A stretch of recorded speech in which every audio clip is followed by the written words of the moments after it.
The mountain wind whistled through the pines as 5 armed men slowly circled Eleanor Blackwood's remote cabin. Their leader, Jackson Reeves, smirked as he counted just 1 horse in the small stable. A widow alone in the wilderness. Easy pickings for the notorious Reeves gang. They'd take her land, her gold, and whatever else caught their fancy. What they didn't know was that Eleanor Blackwood had modified every window of that humble cabin into precision firing positions. Before becoming a quiet homesteader, she'd been known as Shadow Eleanor, the most decorated sharpshooter in the Union Army's secret Phantom Division during the Civil War. Some mistakes you only make once, and the Reeves gang was about to make their last. Before we jump back in, tell us where you're tuning in from. And if this story touches you, make sure you're subscribed, because tomorrow I've saved something extra special for you. The early morning sun filtered through the tall pines surrounding Eleanor Blackwood's cabin, casting dappled shadows across the weathered porch where she sat cleaning her Winchester rifle. At 48, her hands moved with practiced precision, each motion economical and purposeful. The weapon wasn't just a tool for hunting, it was an extension of herself, though few in Pinecrest Valley would ever understand why. Another beautiful day, she murmured to herself, her keen grey eyes scanning the tree line with an awareness that had become second nature over decades. 3 years had passed since she'd settled in this remote corner of Colorado Territory, building a life of quiet solitude after burying both her husband James and the identity she'd carried during the bloodiest years of her life. The cabin itself appeared modest to casual observers, a simple 2-room structure with a stone chimney and sturdy porch. What visitors never noticed were the subtle modifications Eleanor had made. Each window frame was reinforced with iron plating hidden beneath rustic wood. The glass panes were set at carefully calculated angles to reduce glare. The shutters could be quickly secured from the inside with steel bars disguised as decorative elements. Eleanor placed the reassembled rifle in the custom rack by the door and moved inside to prepare for her weekly trip into town. The interior of the cabin revealed more of her true nature than she ever displayed in public. A detailed map of the surrounding territory hung on one wall, marked with notations about sightlines, distances, and terrain features. A bookshelf held volumes on ballistics and meteorology, alongside poetry and novels.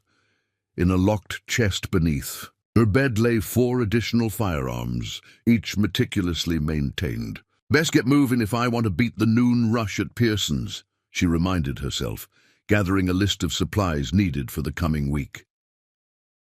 The general store in Pinecrest was her main connection to the small community, a place where she maintained her carefully crafted persona as a reserved widow who'd moved west to start anew after losing her husband.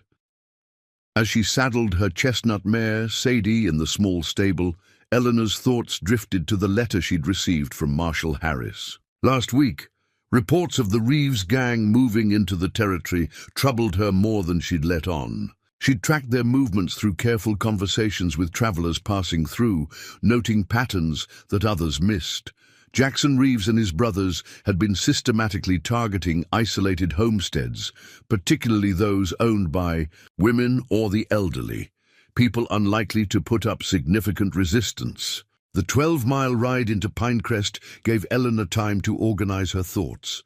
The trading post town had grown modestly in the 3 years since she'd arrived, now boasting a proper hotel alongside Pearson's General Store, Whitman's Blacksmith, and the Silver Dollar Saloon. As always, Eleanor noted each change, each new face with the automatic assessment of someone trained to spot anomalies.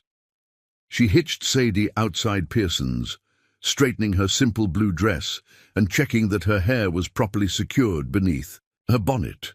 The store's bell chimed as she entered, the familiar scents of coffee, leather, and dried goods greeting her. "Morning, Mrs. Blackwood," called Frank Pearson from behind the counter, his smile genuine beneath his grey moustache. "Got those nails you asked about last week?" "Appreciate that, Mr. Pearson," Eleanor replied with measured warmth. "I'll need the usual supplies plus extra coffee if you have it." As Frank gathered her items, Eleanor browsed the store with practiced nonchalance, ears attuned to the conversations around her.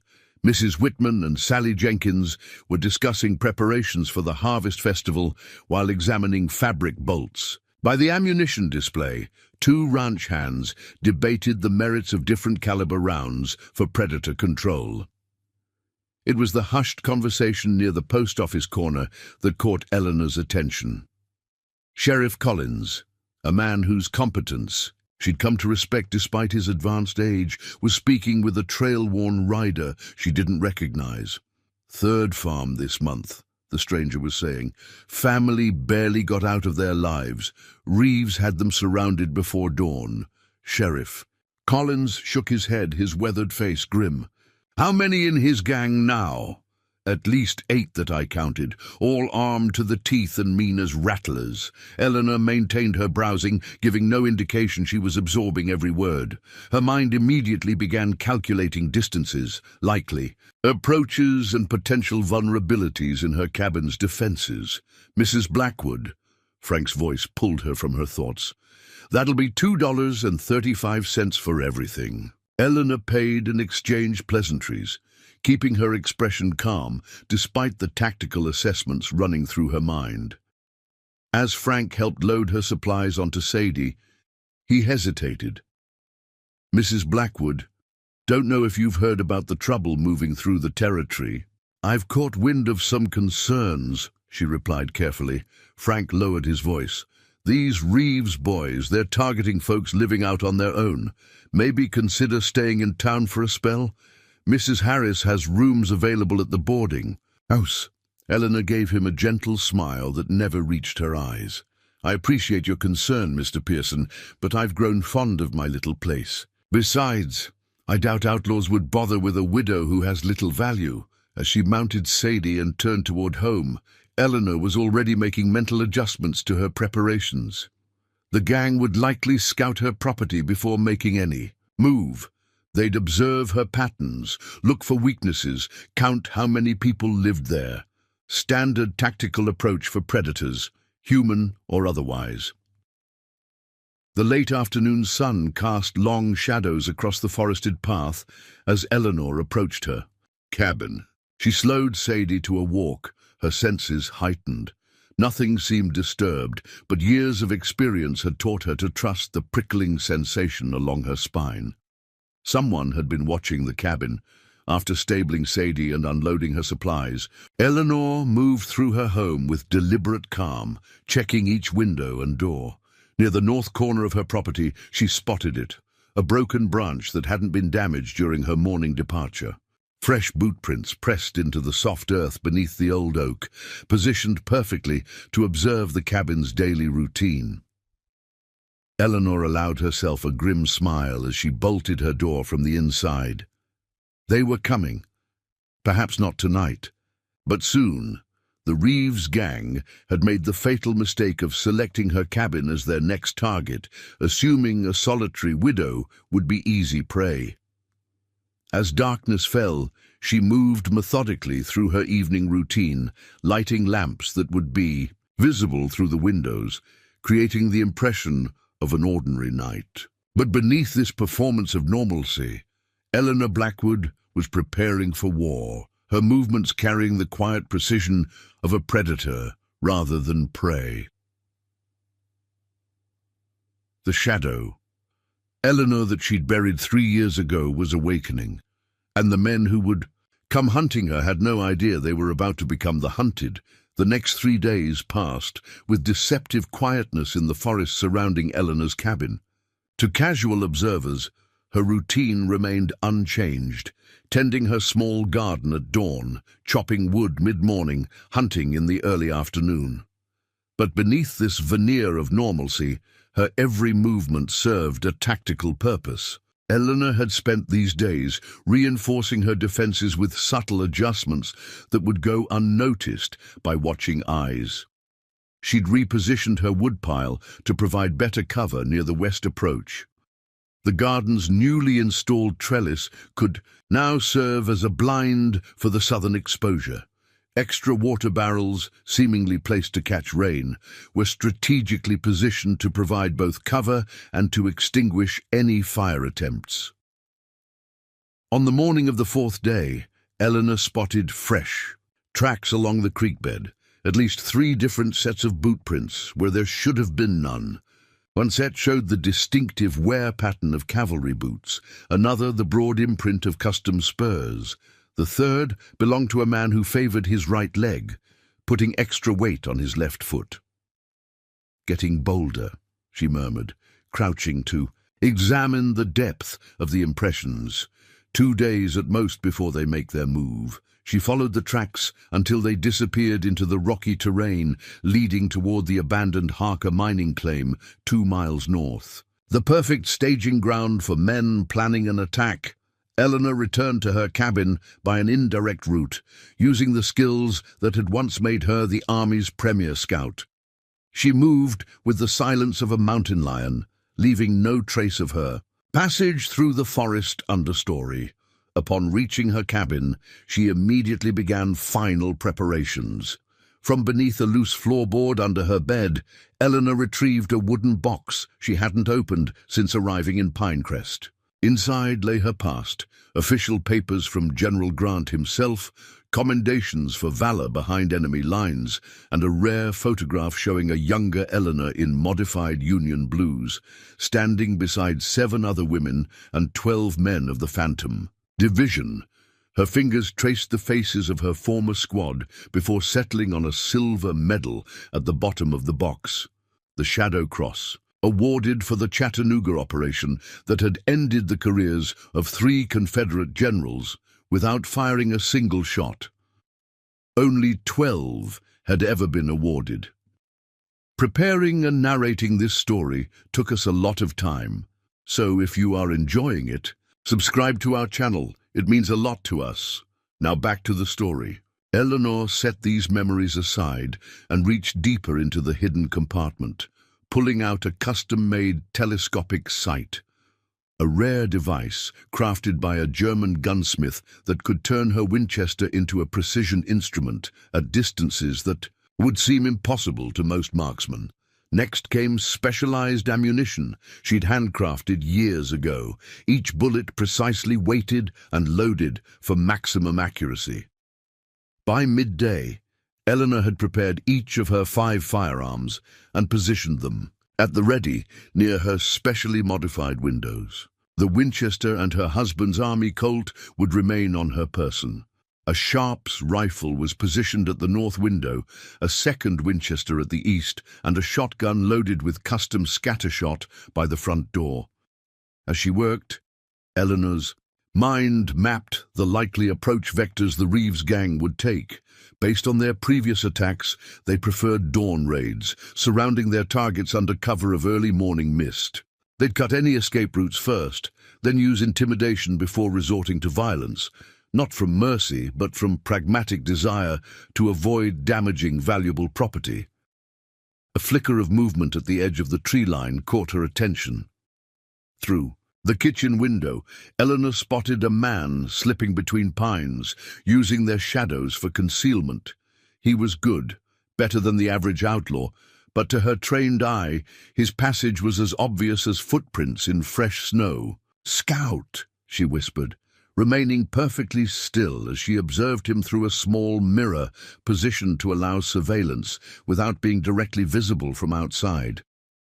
The man was young, perhaps 25, with the lean build and careful movements of someone with military training. He spent nearly 40 minutes studying her cabin, making mental notes of doors, windows, and potential weaknesses. Eleanor watched him mark the location of her stable, the well, and the small cellar doors. He was mapping her vulnerabilities, creating a tactical assessment for the coming attack. When he finally retreated into the forest, she allowed herself a grim smile. He'd missed her most crucial defenses, the reinforced wall sections, the hidden firing ports, the carefully designed sightlines that would funnel attackers into predetermined zones. As afternoon faded into evening, Eleanor wrote 2 letters, by lamplight. The first, addressed to Sheriff Collins, contained detailed information about the Reeves gang, their patterns, and their connection to land speculators operating out of Denver. The second was more personal, addressed to Catherine Reynolds, her former second-in-command from the Phantom Division, now working as a Pinkerton detective in Chicago. "If I don't survive what's coming," she wrote, "finish what I've started. The evidence is hidden in the usual manner, third cipher." She signed it simply Shadow, a name she hadn't used in years. Eleanor sealed the letters and tucked them into a hidden compartment in her boot heel. If things went poorly, they would still reach their destinations. As darkness settled fully over the forest, Eleanor extinguished her lamps one by one, as though preparing for bed. Instead of sleeping, she moved silently through her cabin, checking each weapon, each position, each line of sight. She'd operated behind enemy lines for 3 years during the war. One night of vigilance was nothing in comparison. Around midnight, the whinny of a horse broke the silence. Not Sadie, but a strange mount being led quietly along the north ridge. Eleanor moved to her bedroom window, using a small pocket mirror to scan the tree line without exposing herself. Moonlight glinted off metal in the distance, a rifle barrel catching stray beams as someone moved into position. They were setting up earlier than expected, establishing a perimeter during the night to be ready for a dawn attack. Eleanor counted 3 shadows moving through the trees, positioning themselves at key points around her property. Their discipline suggested Jackson Reeves ran his gang with military precision, unusual for common outlaws, but consistent with reports that he'd served as a Confederate cavalry officer. Eleanor retreated from the window and moved to her kitchen table, where a rough map of her property lay. She marked the positions she'd identified, analyzing their tactical arrangement. Their current deployment left a gap to the southeast, either an oversight or deliberately left open to funnel her toward a waiting ambush if she attempted to flee. From a hidden drawer beneath her sink, Eleanor retrieved a pair of specialized items that had served her well during the war: tinted glasses designed to reduce dawn glare, and thin leather gloves with the fingertips removed for maximum dexterity. Next came a dark blue bandana that she folded and tied around her neck, ready to pull up over her nose and mouth when the time came. By 3 in the morning, Eleanor had detected 5 men positioned around her cabin. Based on the reports from town, that meant at least 3 more remained unaccounted for, likely including Jackson Reeves himself, who would coordinate the attack. Rather than take a perimeter position, outside, an owl called 3 times in quick succession. Not a natural pattern. A signal. Eleanor checked her weapons one final time, then settled into the chair by her front window, Winchester across her lap. Dawn was still 2 hours away, but she was ready. The hunters surrounding her cabin had no idea they were being hunted in return. The pre-dawn air carried a biting chill as Eleanor moved silently through her cabin, the first grey light barely filtering through the eastern windows. She detected movement along the perimeter, subtle shifts in position as the Reeves gang prepared for their coordinated approach. Their discipline was impressive. Most outlaw gangs she'd encountered lacked such precision. Eleanor paused at each window, using her small mirror to check positions without exposing herself. The gang had maintained excellent discipline through the night, holding their stations despite the cold. A mark of strong leadership, confirming what she'd heard about Jackson Reeves. The former cavalry lieutenant had brought military tactics to his criminal enterprise, making his gang far more dangerous than common bandits. The soft whicker of horses reached her ears, new arrivals positioning themselves to the west of the cabin. Through her mirror, Eleanor caught glimpses of 3 riders dismounting among the pines, their movements confident and unhurried. One man stood taller than the others, his broad-shouldered silhouette unmistakable even in the dim light. Jackson. Reeves had arrived to personally oversee what he presumed would be an easy conquest. Eleanor checked her timepiece, 5:43 a.m. Dawn proper was minutes away. They would make their move soon, using the transitional light to their advantage. She moved to her predetermined position by the north window, where the specialized rifle rest built into the window frame would stabilize her first crucial shots. At precisely 5:50 a.m., a bird call sounded from the east edge of the clearing, a poor imitation of a mountain bluebird. Signals rippled around the perimeter, another call from the south, then movement to the west as the gang began their coordinated approach. Eleanor remained perfectly still, controlling her breathing as she'd been trained. 8 men were now visible. Through her carefully positioned mirrors, moving toward her cabin with weapons drawn. 4 approached from the front, while others circled to cover potential escape routes. Their formation was textbook military, clearly designed to intimidate and overwhelm a lone homesteader. The front door rattled suddenly with 3 sharp knocks. "Mrs. Blackwood," called a deep voice, its forced politeness thinly veiling menace. "Got some trouble with my horse. Wondering if I might trouble you for some water." Eleanor remained silent, watching through her mirror as the men exchanged glances. This was their standard opening, a false request for assistance to determine if the occupant was awake and how many people might be inside. "Ma'am?" The voice came again, harder now. "I can hear you moving around in there. Just need a moment." "Of your time." When no response came, she heard hushed conferring on her porch. Through her mirror, she watched Jackson Reeves nod to the men flanking her door. One moved to peer through the front window, while another positioned himself by the rear entrance.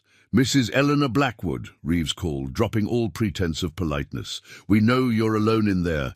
This can go easy or hard, but either way, we'll be coming inside to discuss the future of this property." Eleanor adjusted her position slightly, ensuring she had clear sightlines to each approach. She'd faced worse odds during the Atlanta operation. In '64, when she'd been outnumbered 12-1 behind Confederate lines, the door handle turned as someone tested its resistance. Finding it locked, there was a moment of silence before a new voice spoke, younger with an edge of impatience. "Kick it in, Wyatt. Old woman's probably hiding under her bed." "Wait," ordered Reeves, his voice carrying the natural authority of command. "Mrs. Blackwood, you have 1 minute to open this door before we open it for you. I'd hate to damage such a fine piece of craftsmanship." Eleanor finally spoke, her voice calm and measured, carrying easily through the door. "Mr. Reeves, I presume. I've been expecting you since your scout examined my property yesterday afternoon." A moment of stunned silence followed her words. Eleanor could almost picture the looks exchanged on her porch. "You have me at a disadvantage, ma'am," Reeves replied, caution now evident in his tone. "Don't believe we've been properly introduced. No formal introduction needed when you've been tracking a man's movements for weeks," Eleanor responded, shifting slightly to keep all approaches in her view. 5 attacks on homesteads across 2 territories, always isolated properties, always at dawn, always with the same patterns. More murmuring outside, now with an undercurrent of unease. Eleanor continued before Reeves could respond. "You and your men are trespassing on private property, Mr. Reeves. I'll give you the courtesy you didn't extend to the Hanson family or the Wilkinsons. Leave now, and we'll have no quarrel." Through her mirror, Eleanor watched Reeves's face harden. The brief flash of uncertainty replaced by anger. His hand moved to signal his men, who began spreading wider around the cabin. "Impressive research for a widow living alone in the wilderness," he called, his voice regaining its confidence. "But knowing who we are won't change what's happening here. This land is worth a great deal to certain interests in Denver. You can leave with your personal belongings and a fair payment, or you can leave with nothing but the clothes on your back. Those are your only options." Eleanor noted the positions of all 8 men now, 4 covering the main approaches to the cabin, Two by the stable, one near her garden, and Reeves himself on the porch. Each man carried a rifle or shotgun, with sidearms visible on their hips. Their positioning was professional, leaving no obvious escape route. "There's always another option, Mr. Reeves," Eleanor replied calmly. "And what might that be?" he asked, a hint of mockery entering his voice. "You could discover that you've made a grave tactical error in your assessment of this situation." Her words hung in the morning air for a moment before Reeves laughed, a sharp, dismissive sound. 8 armed men against 1 woman. I'd say our assessment is sound." Eleanor's finger moved to the trigger of her Winchester. "Numbers mean little when positions are compromised. Your man by the stable is standing on unstable ground. The one by my garden has poor cover and worse sight lines. The 2 approaching from the south have placed themselves in a potential crossfire. And you, Mr. Reeves, are silhouetted perfectly against the eastern sky."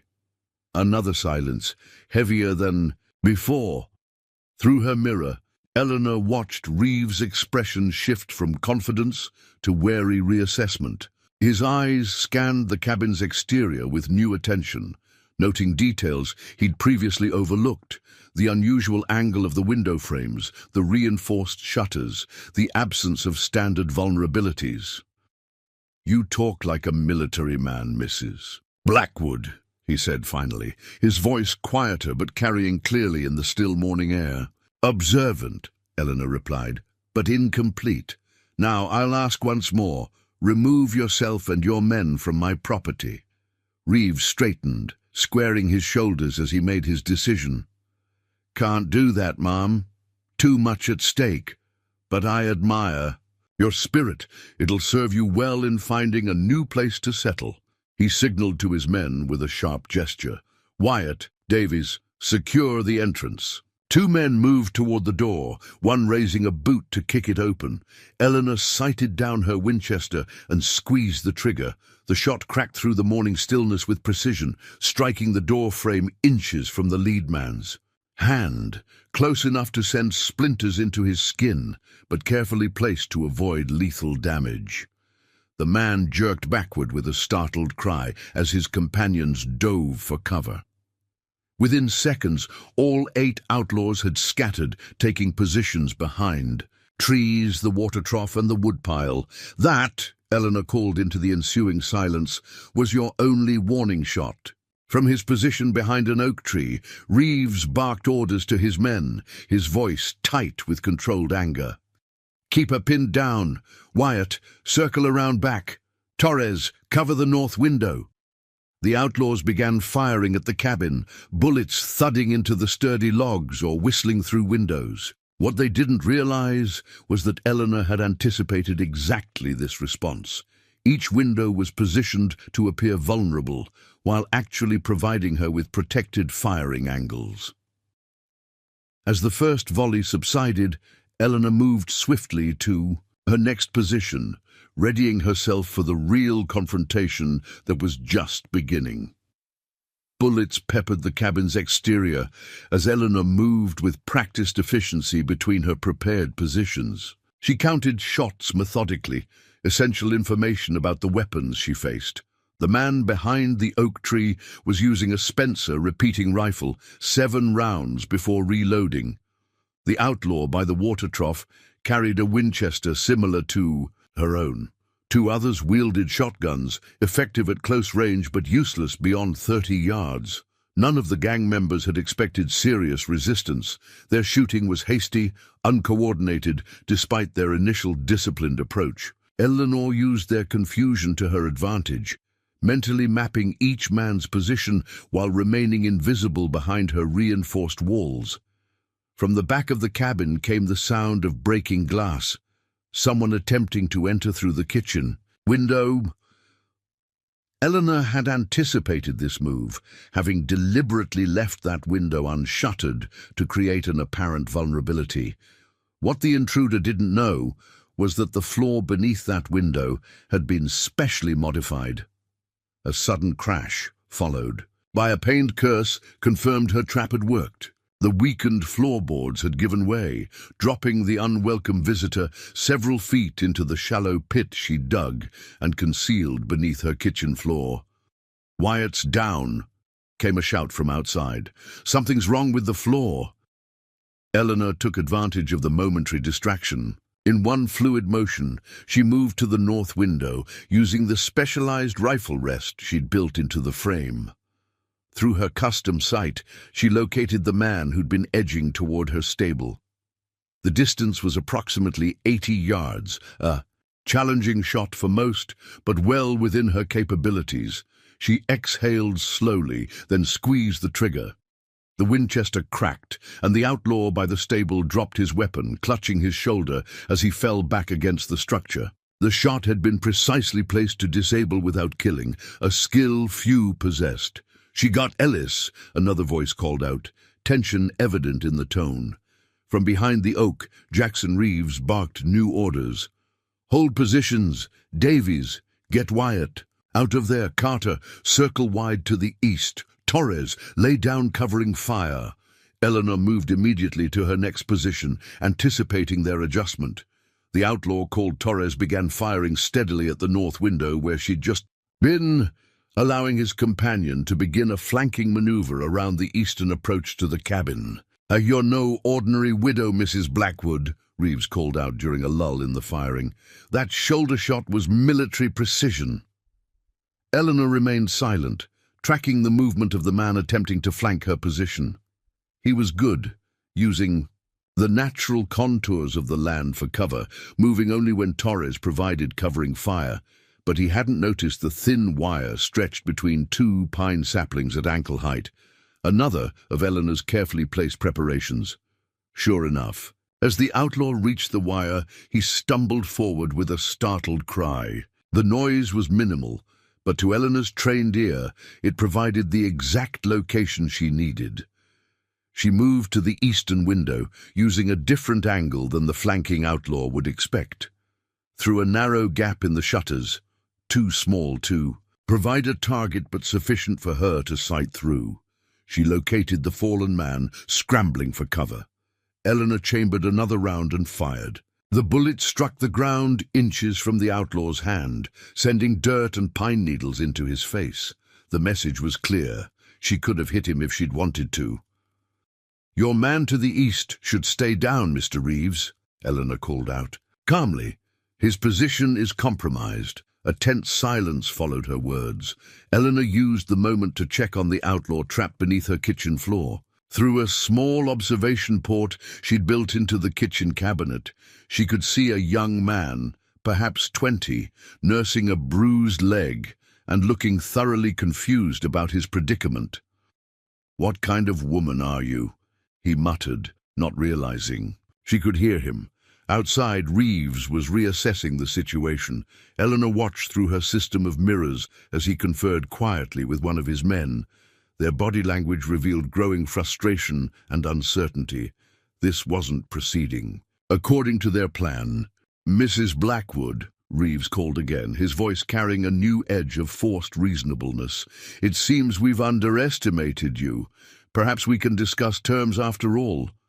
"Nothing to discuss," Eleanor replied, moving to yet another firing position. "Me terms remain the same. Leave my property immediately." She watched Reeves shake his head, his expression hardening. He signaled to the men nearest him, issuing new instructions in hushed tones. Eleanor noted how they began shifting positions, creating a more distributed perimeter around the cabin. They were settling in for a longer confrontation, a concerning development. One of the outlaws produced a canteen and took a long drink before passing it to his companion. Another checked his ammunition supply, indicating they were prepared to wait her out. Siege tactics, another sign of Reeves' military background. Eleanor considered her options. Her supplies would last weeks if necessary, but allowing the situation to devolve into a prolonged standoff would bring unwanted attention from Pinecrest. She needed to resolve this quickly, on her terms. From her vantage point, Eleanor watched as two of Reeves' men began gathering branches and kindling. Their intentions became clear. They were preparing to attempt setting fire to the cabin, a common tactic against fortified positions. "Fire won't work, Mr. Reeves," she called out. "The roof has been treated with a solution of alum and clay. The walls, too. It's an old army technique for frontier outposts." Through her mirror, she caught the brief flash of surprise on Reeves's face before he masked it. "You seem to know a lot about military tactics for a homesteader, Mrs. Blackwood, and you employ cavalry flanking maneuvers with surprising precision for an outlaw, Lieutenant Reeves," Eleanor replied, deliberately using his former military rank. "12th Virginia Cavalry under Colonel Asher Harmon, if I'm not mistaken. Distinguished service at Brandy Station." A profound silence followed her words. Eleanor could almost feel the shock rippling through the outlaws surrounding her cabin. How could this isolated widow know such specific details about their leader's past? "Who are you?" Reeves demanded, genuine uncertainty now evident in his voice. Eleanor moved to another window, this one providing a clear view of Reeves' position behind the oak tree. Through her specialized sight, she could see the confusion on his face, the recalculation happening behind his eyes. "Someone who recognizes cavalry deployment patterns," she answered. "Someone who knows that your current position leaves your men vulnerable to enfilade fire from my east and north windows simultaneously." To demonstrate her point, Eleanor fired 2 shots in rapid succession. The first splintered a branch above Torres's head, sending him diving for better cover. The second struck the ground between 2 outlaws attempting to assemble fire materials, scattering their kindling. "That's twice I've chosen not to hit your men directly," Eleanor noted calmly. "There won't be a third time." Inside, the pit beneath, her kitchen floor, the young outlaw had gone very still, listening to the exchange with growing apprehension. Eleanor heard him mutter a prayer under his breath. Outside, Reeves gestured for his men to hold their fire, his expression tense as he reassessed the situation. Through her mirror, Eleanor watched him studying the cabin with new eyes, noting details he'd overlooked before, the precise positioning of each window, the slightly unusual pitch of the roof designed to eliminate blind spots, the carefully maintained clear areas that provided unobstructed firing lanes in all directions. "You've turned this entire cabin into a defensive position," he said finally, realization evident in his tone. "Every window, every approach." "Yes," Eleanor confirmed, simply. "And I've had 3 years to perfect it." A new wariness entered Reeves's expression. His next words came more carefully, respect mingling with caution.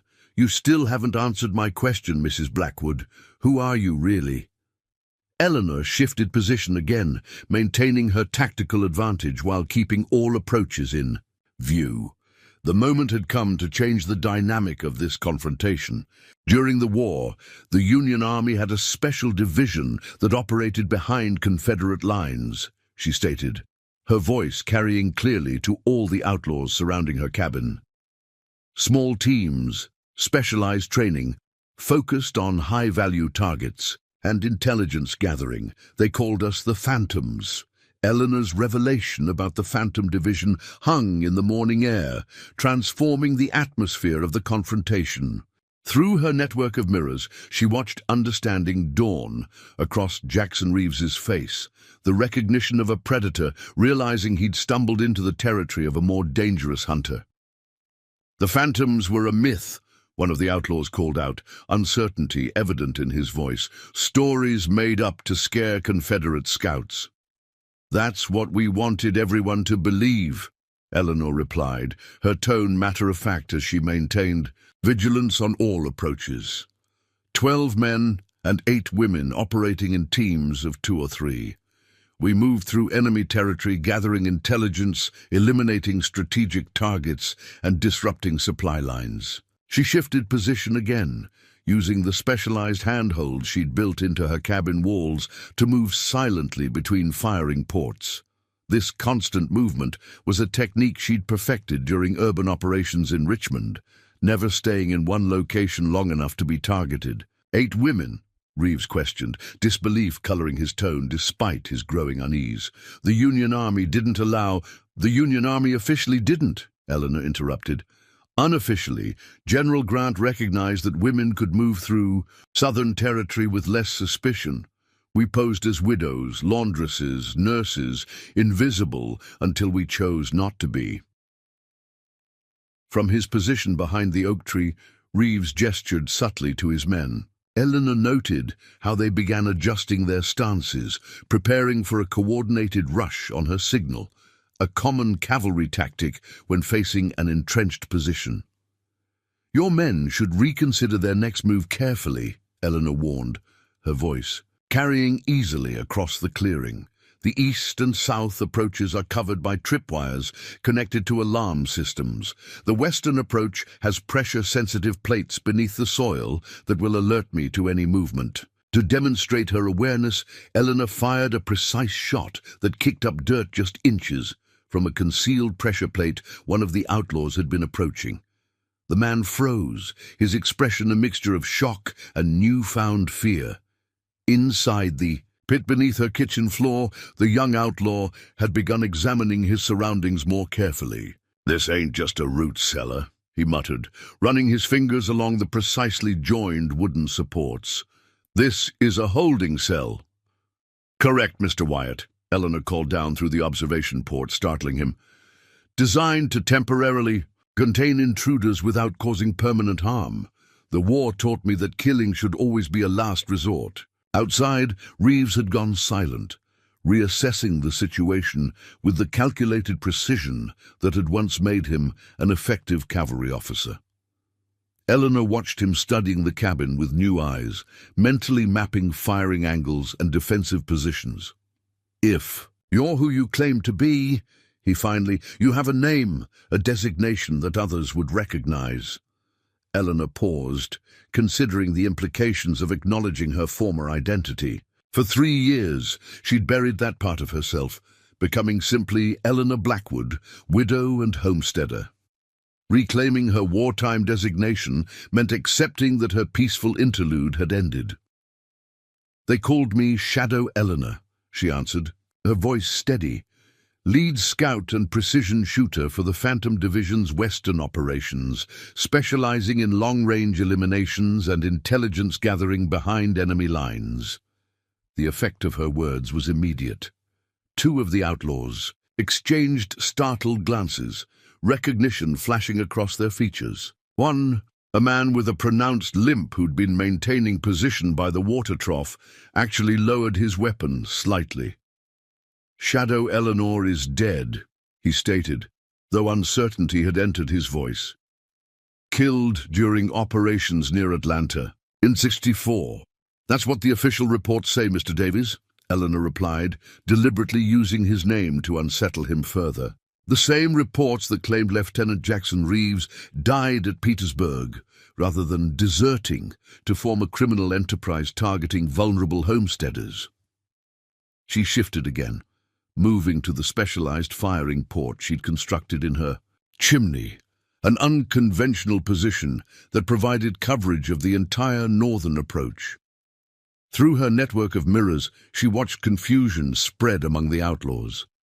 Men who had entered this confrontation, confident in their numerical superiority, were now questioning everything about the situation. "Your reputation preceded you, if you truly are Shadow Eleanor," Reeves acknowledged, his voice carrying a new note of professional respect beneath the tension.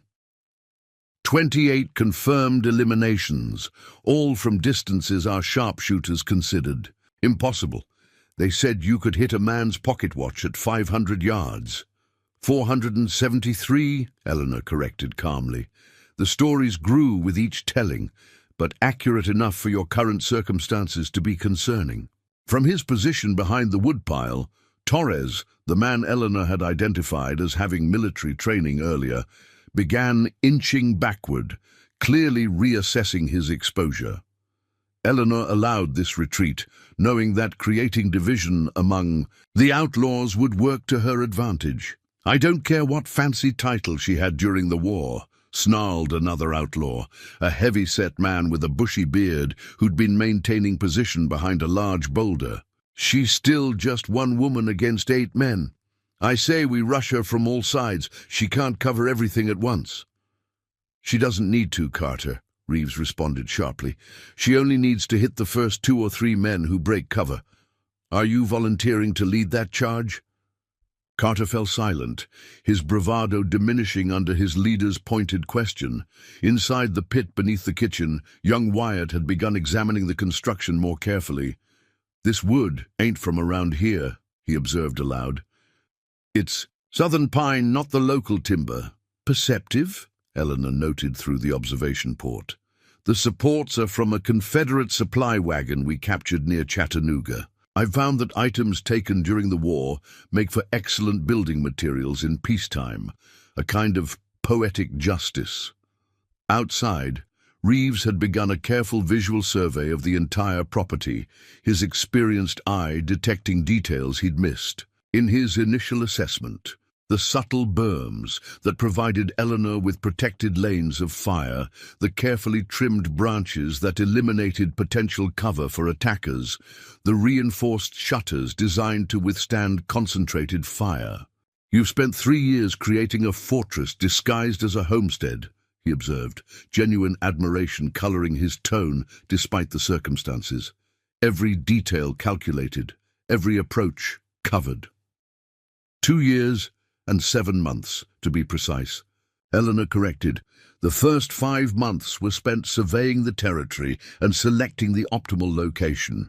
This ridge offers commanding views, defensible approaches, and multiple escape routes if necessary. The sun had risen fully now, illuminating the standoff in clear morning light. Eleanor noted how the outlaws had settled into more cautious positions, their initial confidence replaced by wary respect. Through her mirrors, she watched Reeves conferring quietly with Davies, the man who had recognized her wartime designation. "Tell me something, Mrs. Blackwood," Reeves called out after a moment. "If you truly are Shadow Eleanor, why here?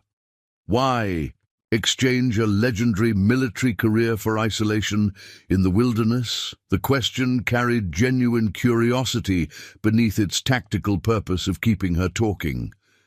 Eleanor considered her response carefully, aware that personal information could be both a connection and a vulnerability. "The same reason many soldiers sought the frontier after the war, Lieutenant Reeves," she replied, "to build something rather than destroy, to find peace after years of violence." She paused, then added, "Though as you've demonstrated today, peace isn't guaranteed even in the most remote locations." Through her mirrors, Eleanor caught the brief flash of something like regret cross Reeves's features before his expression hardened again into tactical assessment. "Our employer doesn't care about your past, Mrs. Blackwood," he stated flatly, "only about this land and its strategic value for the coming railroad. His offer remains: vacate voluntarily with compensation, or be removed by force." "And who exactly is this employer so interested in my modest homestead?"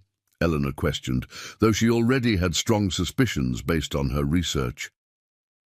Reeves hesitated, weighing how much to reveal. "A gentleman with significant investments in the Denver and Rio Grande, a man with political connections who ensures his operations proceed without interference." "Sebastian Montgomery," Eleanor supplied, watching satisfaction flash across Reeves's face at her accurate deduction. Railroad magnate, land speculator, and suspected architect of the mysterious accidents befalling those who obstruct his planned route through the territory. She shifted position again, moving to her western window to maintain coverage of all approaches. "What Montgomery hasn't told you, Lieutenant, is that his claim to these lands rests on forged documents. Papers my late husband exposed before his accidental death 3 years ago. The revelation landed like a physical blow among the outlaws. Eleanor watched several exchange uneasy glances, their loyalty visibly wavering as they processed this new information. "James Blackwood wasn't just my husband," Eleanor continued. her voice steady despite the pain of these memories. He was a federal land agent investigating corruption in territorial acquisitions. His reports to Washington detailed Montgomery's entire operation, the bribes, the forgeries, the strategic violence against homesteaders who refused to sell. She paused, letting her words sink in. Those reports disappeared the day after James was found with a broken neck at the bottom of a ravine. A riding accident, according to the coroner, Montgomery had in his pocket. Eleanor's revelation about her husband's death and Sebastian Montgomery's corrupt land dealings hung in the morning air, transforming the standoff once again. Through her strategic observation points, she watched the impact of her words ripple through the outlaws surrounding her cabin. Davies, the limping man who had recognized her military designation earlier, lowered his weapon completely. "Montgomery told us this was legal acquisition," he said, his voice carrying clearly across the property. "Said he had proper papers from the territorial office." "Montgomery has been fabricating legal claims throughout the territory," Eleanor responded, maintaining her vigilance on all approaches. "Using his political connections to have them registered without scrutiny. My husband discovered the pattern and began building a case against him." From his position behind the oak tree, Reeves remained silent, his expression unreadable. Eleanor could almost see the calculations happening behind his eyes, the reassessment of his position, his options, and most importantly, his loyalties. "You have no proof of these allegations," he finally called out, though there was a new hesitation in his voice. "The proof is in my possession," Eleanor replied calmly. "Copies of the original land grants, documentation of the forgeries, testimonies from territorial officials who were pressured into cooperation. All carefully preserved and distributed to trusted contacts who will release them in the event of my death." She shifted position again, moving to cover the southern approach where two outlaws had been whispering urgently to each other. Their body language suggested growing uncertainty about their mission. "Montgomery's paying us good money," the heavy-set outlaw named Carter growled, though his words seemed directed more at his wavering companions than at Eleanor. "It doesn't matter the details as long as the gold spends. It matters when hanging." "Judges don't distinguish between hired guns and their employers," Eleanor countered. "Montgomery remains safely in Denver, while you risk your necks carrying out his dirty work. When investigations begin, he'll deny all knowledge of your actions." This struck home with several of the men. Eleanor noted how Torres, the former military man, had moved further back from his original position, clearly reconsidering his involvement. "Why should we believe you over our employer?" Reeves challenged, though Eleanor detected genuine uncertainty beneath his defiant tone. "Because unlike Montgomery, I'm willing to show you the evidence," she responded. "Documents that prove he's been systematically defrauding homesteaders and the federal government. Evidence that would implicate anyone associated with his operations." Eleanor moved to another firing position, maintaining her tactical advantage while continuing the psychological dismantling of Reeves' team. "Some of you fought in the war," she noted, her voice steady. "You followed orders from men you trusted, for causes you believed in. What cause are you serving now, beyond lining Montgomery's pockets?" In the pit beneath her kitchen floor, young Wyatt had gone very still, absorbing every word of the exchange above him. Eleanor heard him murmur something that sounded like, "new." This job didn't feel right. Outside, Davies had begun limping away from his position toward Reeves, clearly intent on conferring with his leader. Eleanor allowed this movement, recognizing that fractures were forming within the outlaw ranks. "Montgomery didn't just target my husband," she continued, pressing her psychological advantage. "The accidents that befell the Hanson family and the Wilkinsons followed the same pattern. Suspicious deaths after they refused to sell their land for his proposed railroad route." She paused, letting this sink in. How many of you signed on to become murderers of innocent families? How many would willingly hang for a man who sees you as disposable tools? The impact of her words was visible in how several outlaws shifted uncomfortably, exchanging uncertain glances. Through her mirrors, Eleanor watched as Torres actually stepped fully away from the conflict, moving back toward where the horses were tethered. "Where do you think you're going, Torres?" Carter called out angrily. "Rethinking my position," Torres replied evenly. "The lieutenant knows I didn't sign up for targeting federal agents or their families. That crosses a line." Reeves had finished his hushed conversation with Davies, his expression grave as he assessed his rapidly disintegrating operation. Through her specialized sighting equipment, Eleanor could see the struggle playing out across his features. The military officer's sense of duty warring with the outlaw leader's pragmatism. "Mrs. Blackwood," he called finally, his voice carrying a new note of formal respect, "I propose a temporary ceasefire to discuss terms." "My terms remain unchanged," Eleanor replied steadily. "You and your men leave my property immediately." "With newly acquired information, the parameters of our engagement have shifted," Reeves responded, falling back on formal military language. "I request 10 minutes of discussion to reassess our respective positions." Eleanor considered his request carefully, weighing the tactical advantages and risks. A brief negotiation period would allow her to conserve ammunition and potentially divide the gang further, but it also created opportunities for deception. 5 minutes, she countered. "Your men maintain their current positions. Any attempt to advance will be met with immediate response." Reeves nodded his agreement, then turned to confer with Davies and the outlaw nearest his position. Through her observation network, Eleanor noted how the gang had effectively split into 3 factions: those still loyal to Reeves, those who were wavering, and Torres, who had clearly decided to abandon the operation. From the holding pit beneath her, "Kitchen," Wyatt called up tentatively. "Ma'am, if what you're saying is true about Montgomery, I want no part in this. I signed on for pressuring reluctant sellers, not what happened to your husband." Eleanor studied the young man through her observation port. His expression seemed genuinely troubled, though she remained wary of deception. "Your concern comes rather late, Mr. Wyatt," she noted coolly. "Didn't know the details before," he insisted. "Montgomery's man in Denver just said we were helping acquire necessary properties for the railroad. Progress for the territory, he called it." Outside, the discussion among the outlaws had grown more heated. Carter was gesturing emphatically, while Reeves maintained a calm, controlled demeanor.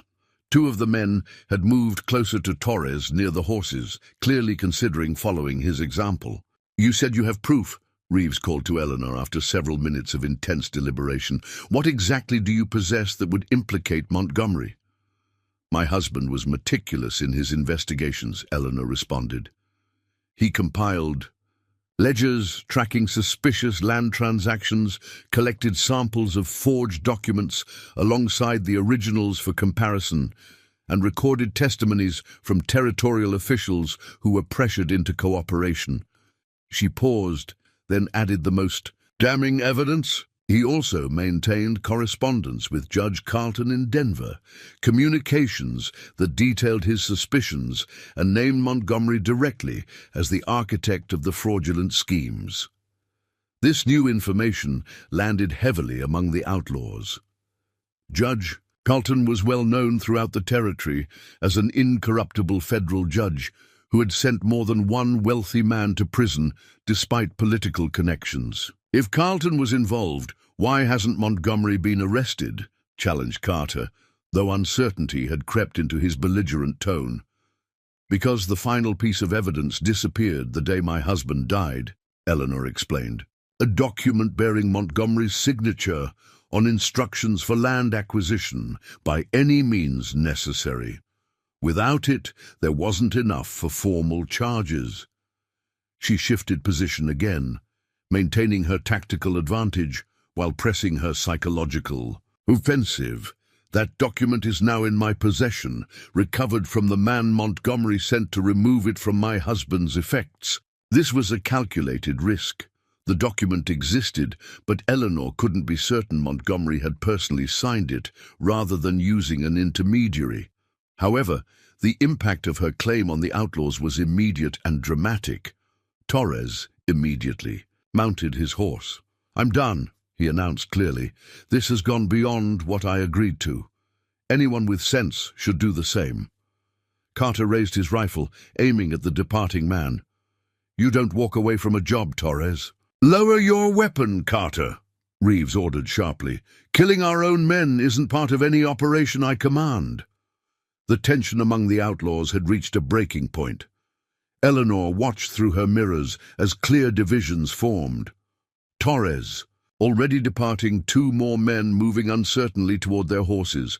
Davies standing firmly beside Reeves, and Carter with two others maintaining aggressive postures. "Our 5 minutes of negotiation has concluded, Lieutenant Reeves," Eleanor called out. "What's your decision?" The morning sun climbed higher as Jackson Reeves faced the most challenging tactical decision of his post-war career. Eleanor watched through her observation system as the former lieutenant weighed his increasingly limited options. His operation had unraveled with unexpected speed.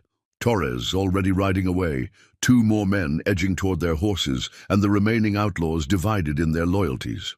"Mrs. Blackwood," Reeves called finally, his voice carrying the resigned tone of a military commander recognizing an untenable position. "I propose terms for our disengagement." "I'm listening," Eleanor replied cautiously, maintaining her vigilance. On all approaches, years of experience had taught her that desperate men were often at their most dangerous when cornered. "My men and I will withdraw from your property immediately," Reeves stated.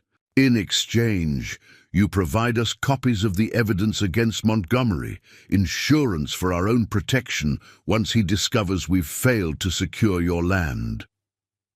Eleanor considered his proposal carefully. Providing documentary evidence would give the Outlaws leverage against their employer, potentially protecting them from reprisal. It would also implicate them further in the corruption she sought to expose. "Half now, half delivered to Sheriff Collins in Pinecrest once I've confirmed your complete withdrawal from the territory," she countered. "I'll include sworn statements identifying Montgomery as the architect of these operations, not the men following his orders." Before Reeves could respond, Carter stepped forward from his position, fury evident in his stance. "This is ridiculous. We don't negotiate with targets. Montgomery's paying us to clear this land, not to run at the first sign of resistance." "Stand down, Carter," Reeves ordered sharply. "The tactical situation has changed." "Nothing's changed. Except your backbone," Carter snarled, gesturing toward the cabin. "It's still one woman against 6 men. I don't care what fancy title she had during the war. She can't cover all angles at once." Eleanor had been anticipating this fracture.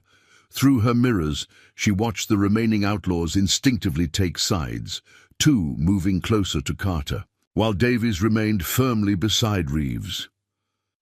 "You're welcome to test that theory, Mr. Carter," Eleanor called calmly. "But before you do, you should know that I've documented each of your faces and names, connecting you directly to Montgomery's operations. That information has already been dispatched to Judge Carlton in Denver." She paused, then added the detail she'd been holding in reserve.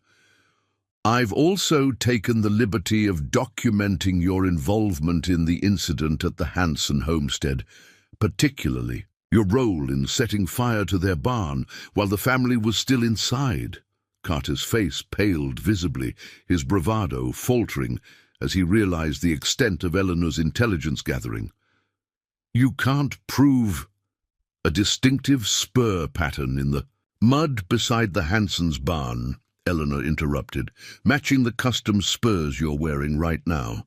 The same pattern was documented by the territorial marshal who investigated the scene but was later pressured to abandon the case." The precision of this detail landed like a physical blow. Eleanor watched uncertainty flash across Carter's face, quickly replaced by desperate calculation. She recognized the signs of a man considering his rapidly diminishing options and the dangerous unpredictability that accompanied such a moment. "Mrs. Blackwood's terms are acceptable," Reeves announced, firmly, reasserting his authority over the fractured group. "We withdraw completely in exchange for the documentation she's offered." "Speak for yourself, Lieutenant," Carter growled, using Reeves's former rank mockingly. "Some of us still honor our contracts." With a sudden motion, Carter raised his rifle and fired at the cabin's front window. The bullet splintered the wooden frame as Eleanor ducked smoothly below the sill, having anticipated this reaction. "Carter, stand down!" Reeves shouted, but the situation had already escalated beyond his control. Taking Carter's shot as a signal, his two allies opened fire on the cabin as well, forcing Reeves and Davies to dive for cover to avoid being caught in the crossfire. The unified operation had dissolved into chaos, exactly as Eleanor had calculated. From her protected position, Eleanor sighted carefully through a narrow gap in the shutters. Carter was directing his men to spread out, attempting to create multiple angles of fire on the cabin. It was a sound tactical approach against a conventional opponent, but Eleanor had designed her defenses specifically to counter such strategies. She fired a precise shot that struck the ground between Carter's feet, forcing him back behind the water trough. "That was your final warning, Mr. Carter," she called out, her voice steady despite the escalating violence. "The next one won't miss." In the confusion, the two wavering outlaws had made their decision, mounting their horses and following Torres' earlier departure. This left only Carter and his two allies actively engaged against the cabin, with Reeves and Davies caught in an increasingly precarious neutral position. Inside the pit beneath her kitchen, young Wyatt called up anxiously, "Mrs. Blackwood, I want no part in Carter's foolishness. If you let me out, I swear I'll ride straight out of the territory." Eleanor assessed the young man's sincerity through her observation port. His fear appeared genuine, as did his desire to distance himself from the escalating conflict. "There's a release lever on the eastern support beam," she instructed him. "Pull it once, then move to the corner nearest the stove."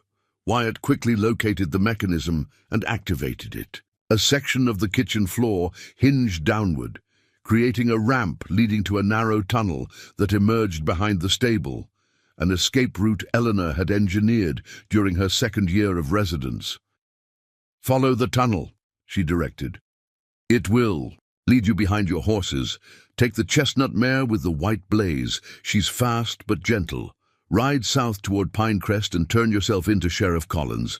Tell him everything about Montgomery's operation." "Yes, ma'am," Wyatt agreed hastily, already scrambling toward the tunnel entrance. "Thank you for the chance."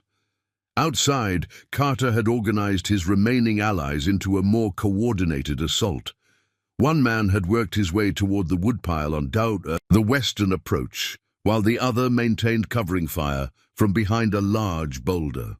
Carter himself was attempting to maneuver toward the blind spot near the chimney, a vulnerability Eleanor had deliberately crafted to appear more significant than it actually was. Through her network of mirrors, Eleanor observed Reeves and Davies, engaged in urgent discussion while maintaining cover from the ongoing gunfire. The former lieutenant's expression showed the calculating assessment of a trained officer evaluating a chaotic battlefield. Eleanor moved to her next firing position, preparing to counter Carter's advance. The outlaw had reached the corner of the cabin, where the chimney created an apparent dead zone in her fields of fire. What he didn't realize was that Eleanor had installed a specialized firing port in the chimney itself, concealed behind a removable brick. She detected movement outside. "This port," Carter edging closer, believing himself protected from her observation. Eleanor removed the brick silently and peered through the narrow opening. Carter was less than 10 feet away, his attention focused on the cabin's windows rather than the chimney itself. "I wouldn't take another step if I were you, Mr. Carter," Eleanor called calmly through the port. Carter froze, shock evident in his posture as he realized his supposedly safe approach had been anticipated. Before he could react, Eleanor fired a precise shot that splintered the stock of his rifle, rendering the weapon useless without injuring the man himself. Carter stumbled backward, cursing as he drew his sidearm. Eleanor had already moved to another position, maintaining her tactical advantage through constant mobility.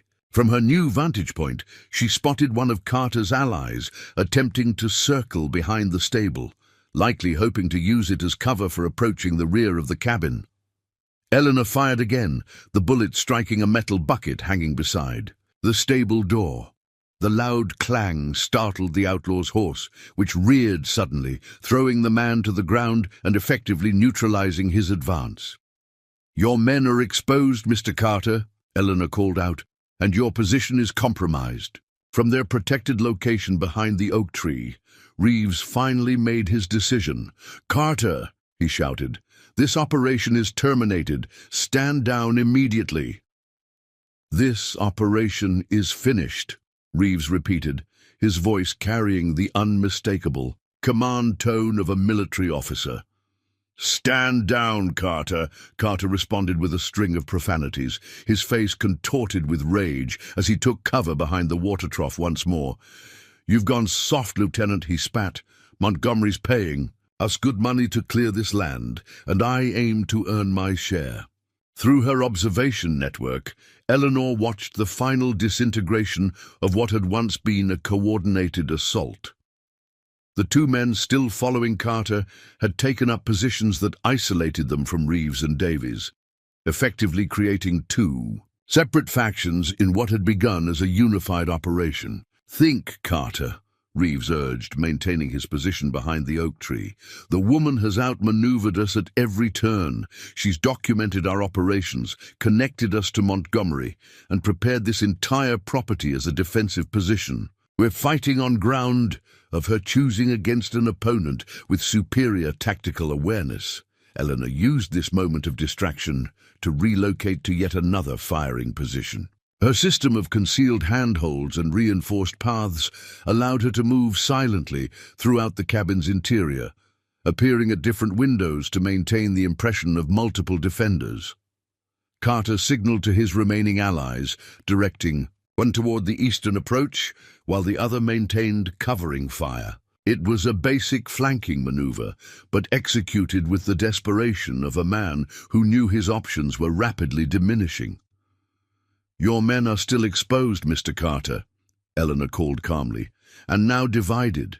Do you really want to risk their lives for a man who would deny all knowledge of your actions if captured?"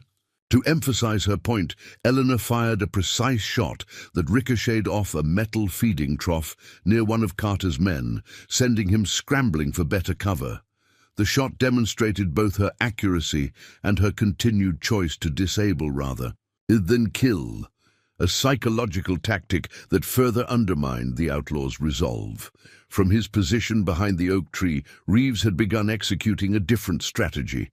Eleanor observed him removing his gun belt and raising his hands slightly, signaling his intention to approach under truce. "Mrs. Blackwood," he called out. "Request permission to approach under white flag to discuss terms of full withdrawal." Eleanor considered his proposal carefully. Years of experience had taught her to be wary of such offers, particularly when other hostile forces remained active. However, Reeves's military background suggested he would respect the protocols of parley.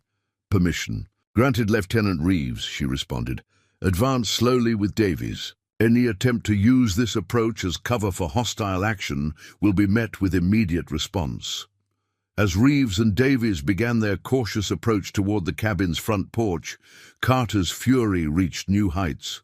"Traitors!" he shouted, firing wildly in their direction and forcing them to dive for cover. Eleanor had anticipated this reaction. She fired a rapid series of shots that pinned down Carter and his men, protecting Reeves and Davies as they scrambled behind a woodpile closer to the cabin. "Carter's lost control," Reeves called to Eleanor, keeping his head down as bullets splintered wood around him. "He's as much a threat to us as to you now." "Then our interests are temporarily aligned," Eleanor observed coolly, maintaining her tactical advantage. "What do you propose?" "A coordinated effort to neutralize Carter and his men," Reeves suggested, "followed by our complete withdrawal from your property with the evidence we discussed." Eleanor weighed this proposal against her other options. Allowing Reeves and Davies to assist would reduce the immediate threat, but creating any alliance with them carried its own risks. Before she could respond, the sound of galloping hooves drew everyone's attention. Through her mirrors, Eleanor spotted young Wyatt emerging from behind the stable on her chestnut mare, making a desperate dash toward the southern trail. Carter immediately redirected his fire toward the fleeing man. "Cover Wyatt's escape," Eleanor instructed Reeves, shifting her own position to get a clear shot at Carter. Reeves and Davies responded immediately, laying down suppressive fire that forced Carter and his men to seek better cover. Their coordinated action allowed Wyatt to make it safely into the tree line and disappear down the trail toward Pinecrest. The temporary alliance shifted the tactical balance decisively. With Reeves and Davies now actively opposing them, Carter and his two remaining men found themselves outflanked and outgunned. "Last chance, Carter," Reeves called out. "Drop your weapons and withdraw. There's nothing to be gained here except bullets." "You're a dead man, Reeves," Carter snarled back. "You think Montgomery will just let you walk away after this? He'll hunt you down like a dog." "Not if we have insurance," Reeves replied steadily, glancing toward the cabin where Eleanor maintained her vigilant watch. Carter's response was a renewed barrage of gunfire, more desperate than accurate. One of his men attempted to circle behind the stable for a better angle, not realizing he was moving directly into one of Eleanor's prepared fields of fire. "Your man by the stable should reconsider his approach," Eleanor called to Carter. "That position is covered by 3 separate firing angles." To demonstrate, she fired a shot that struck the dirt at the outlaw's feet, followed by another and clipped the brim of his hat. The man froze, then wisely dropped his weapon and raised his hands in surrender. "Smith's out," Davies reported, his experienced eye noting the change in the tactical situation. "That leaves just Carter and Peterson." The momentum had shifted irrevocably. Carter found himself increasingly isolated as his second ally. Seeing Smith's surrender, began edging backward toward his horse.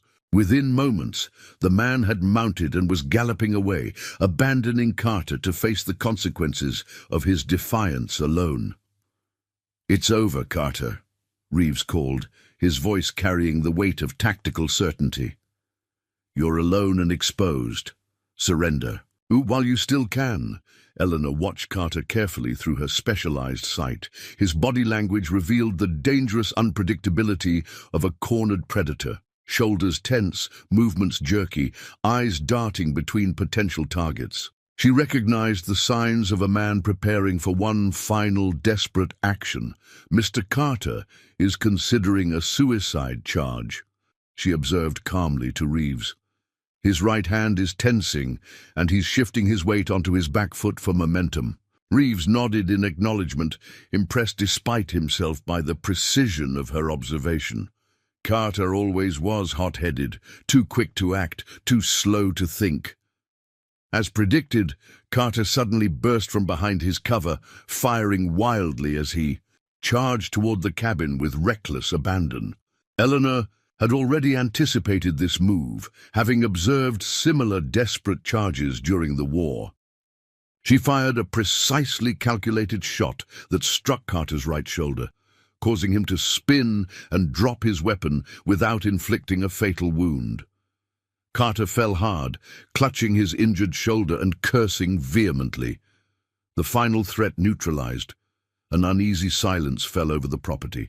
"Your marksmanship remains impressive, Mrs. Blackwood," Reeves noted, stepping cautiously from behind the woodpile. "You could have killed him easily at that range."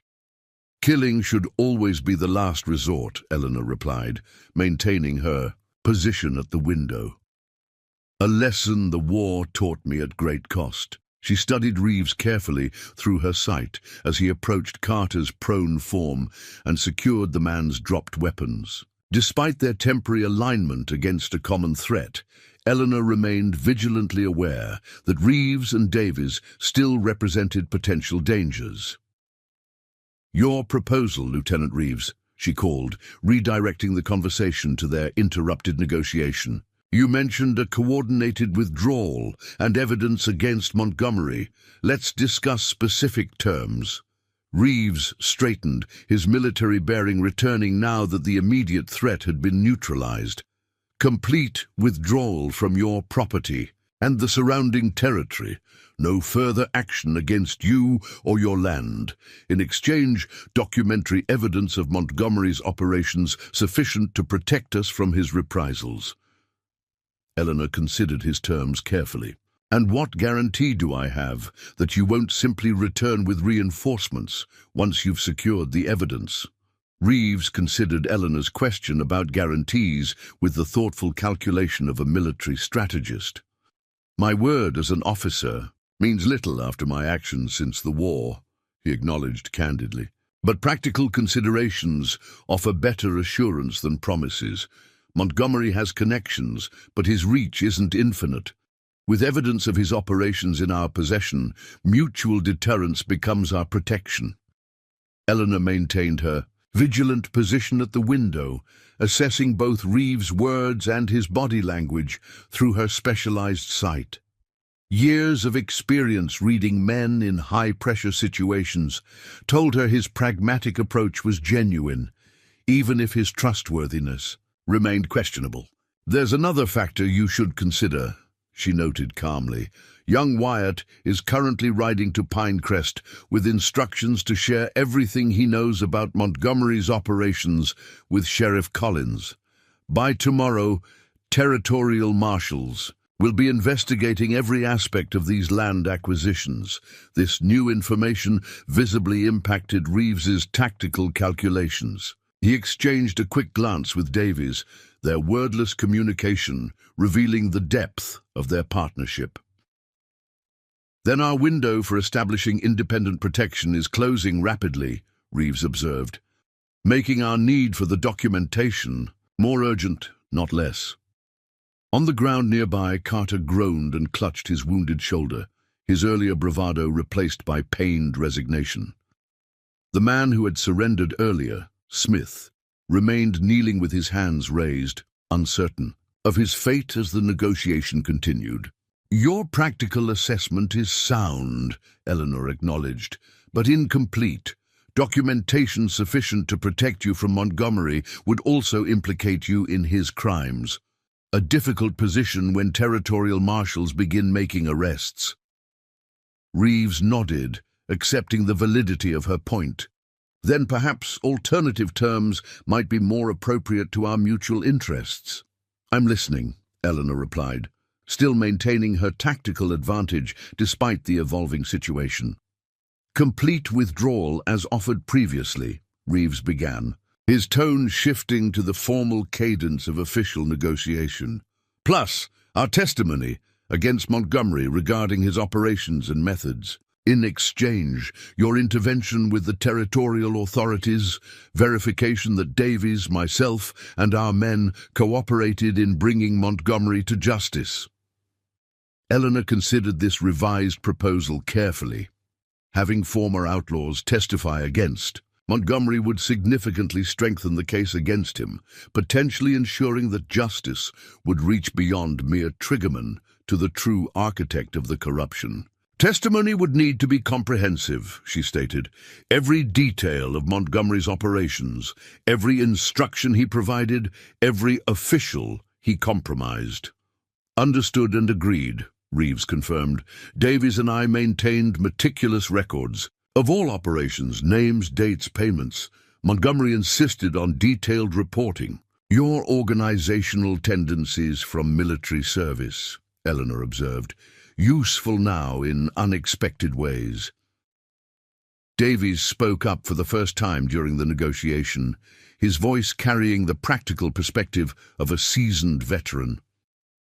Montgomery, never suspected we'd keep our own set of records. Insurance, we called it. Never thought we'd actually need it. Through her specialized sight, Eleanor studied both men carefully.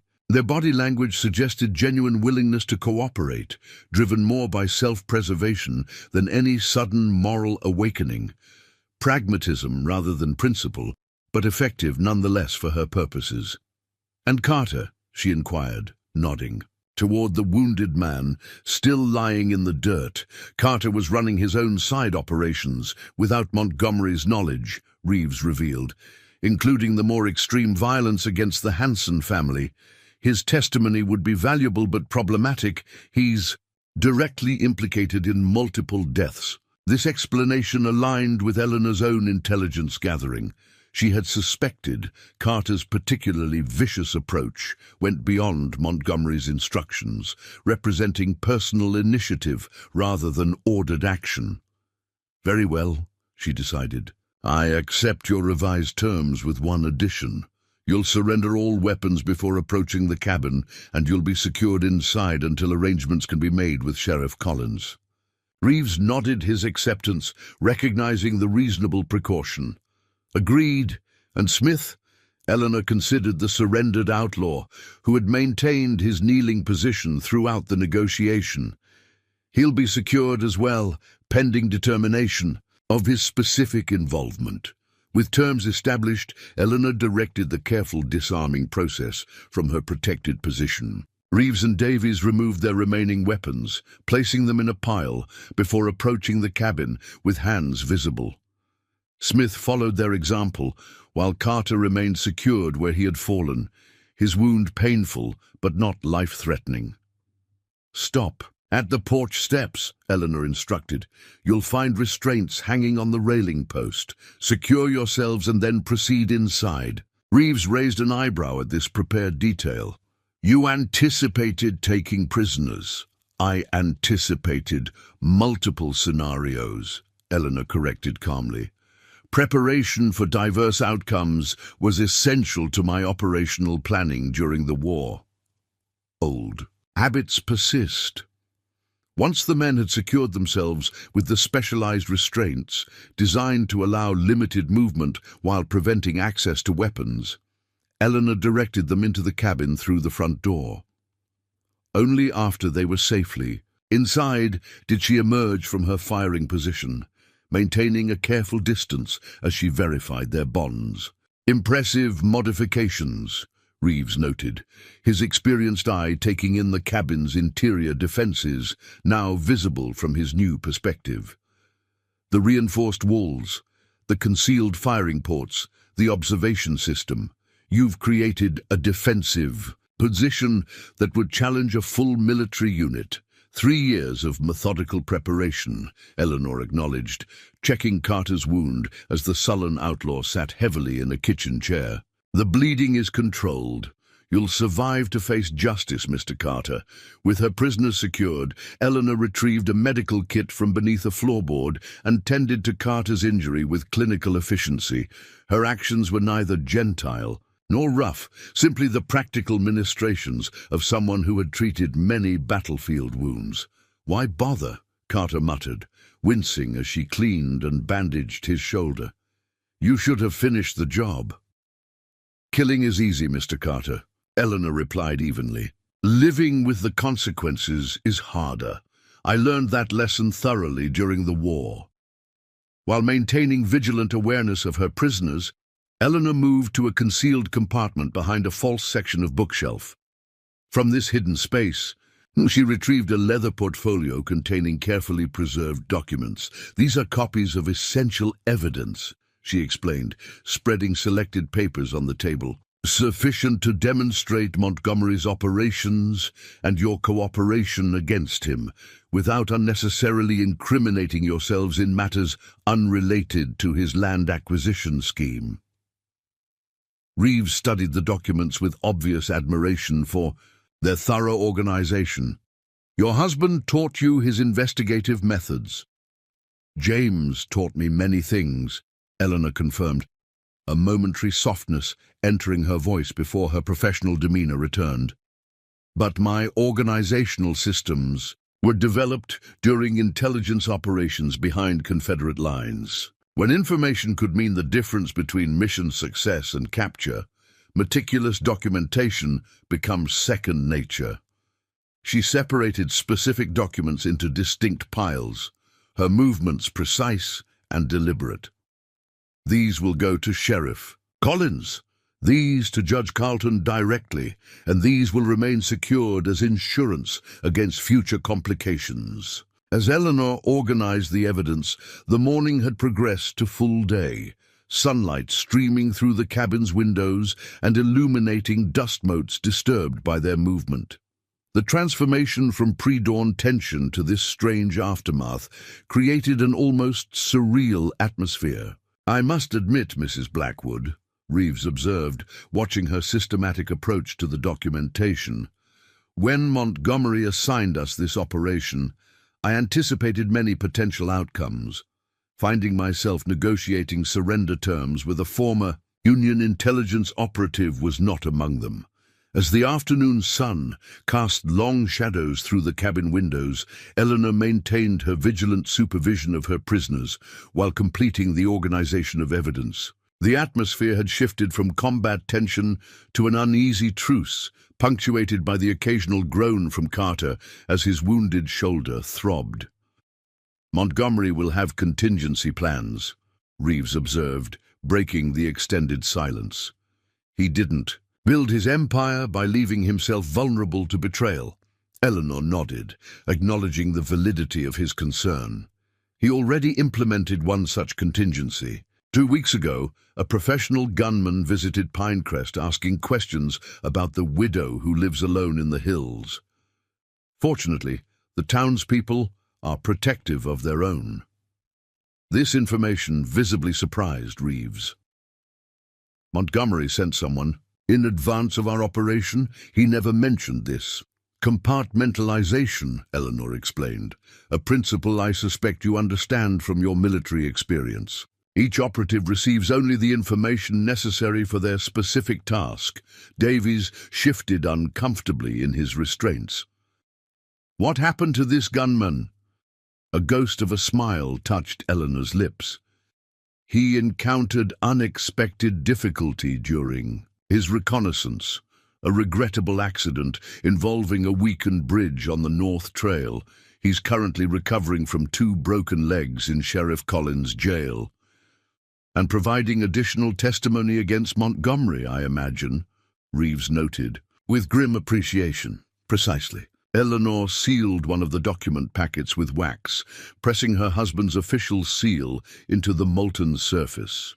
"His willingness to cooperate increased significantly when I provided evidence connecting him directly to 3 unsolved murders. In Denver, through the cabin's windows, the distant sound of approaching horses caught everyone's attention.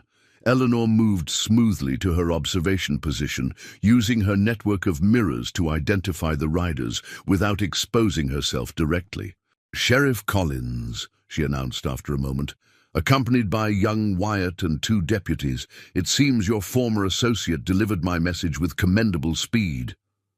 Reeves straightened in his chair, military bearing returning despite his restraints. "He'll have described our operation in detail, not the most favorable first impression." "Actions have consequences, Lieutenant," Eleanor replied evenly, though without malice. "But your current cooperation will be noted as agreed." She moved to the door, opening it just as Sheriff Collins and his men reined in their horses before the cabin. The sheriff, a weathered man in his 50s with shrewd eyes that missed little, surveyed the scene with professional assessment. "Mrs. Blackwood," he called, tipping his hat politely despite the tension evident in his posture. "Young Wyatt here tells quite a tale. Says you've been holding off the entire Reeves gang single-handed since dawn." "A somewhat simplified account," Eleanor responded, gesturing toward the open door. 4 prisoners secured inside, 1 wounded, but stable. 3 more fled earlier, Torres and 2 others whose names I've documented. Collins dismounted, signaling his deputies to secure the perimeter. His experienced gaze took in the subtle modifications to the cabin, the strategic positioning of windows, the carefully maintained clear lines of fire.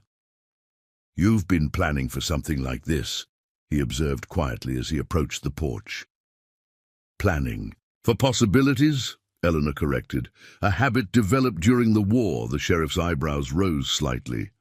"War, you say? Wouldn't be referring to your time with the Phantom Division, would you, Shadow Eleanor?" A momentary silence followed his words. Eleanor studied Collins with new intensity, reassessing everything she thought she knew about the seemingly provincial sheriff. "Few recognize that designation," she noted carefully. Collins removed his hat, revealing a faded scar that ran from his temple into his hairline. "Captain Michael Collins, 3rd Ohio Volunteer Infantry, attached to Special Operations Command under Colonel Harker from 63 to 65. I was the supply officer who ensured your team had what they needed for the Chattanooga operation." Recognition dawned in Eleanor's eyes. The quartermaster who somehow procured Confederate uniforms with exactly the right regiment insignia. "Your attention to detail saved lives. And your team's intelligence gathering saved hundreds more," Collins replied, a new respect evident in his tone. "When you settled in my jurisdiction 3 years ago, I wondered if it was a coincidence. Now I'm thinking it wasn't." Eleanor gestured toward the interior of the cabin. "This conversation might be better continued inside, with reference to certain documents." Collins nodded his understanding, following her into the cabin where the prisoners watched this unexpected reunion with growing unease. The sheriff assessed each man with the practiced eye of a veteran lawman before turning his attention to the document packets Eleanor had prepared. "Montgomery," he stated rather than asking, examining the evidence. "I've suspected his involvement in territorial corruption for years, but could never prove it. My husband assembled most of this evidence," Eleanor explained, indicating the most comprehensive packet. "James was building a case against Montgomery's entire operation when he died in that riding accident 3 years ago." Collins' expression hardened. "I never believed that was an accident. The terrain where they found him was too familiar to an experienced rider." "It wasn't," Eleanor confirmed quietly. "But proving murder requires evidence I've only recently secured." She removed a folded paper from a hidden pocket sewn into her dress. This letter, in Montgomery's handwriting, instructing his agent to ensure Blackwood's permanent silence regarding the land claims investigation. The sheriff examined the document with careful attention, his experienced eye noting the distinctive handwriting and personal seal. "Where did you obtain this?" "From the effects of Montgomery's agent, after he attempted to eliminate me 6 months ago," Eleanor replied. "He'd preserved it as insurance against his employer, a common practice among those who serve corrupt men. Unfortunately for him, his ambush planning lacked the tactical awareness his mission required." Collins glanced up sharply. "You never reported an attempt on your life." "Some matters are better handled directly," Eleanor stated simply. "The man survived with valuable lessons about choosing his employers more carefully.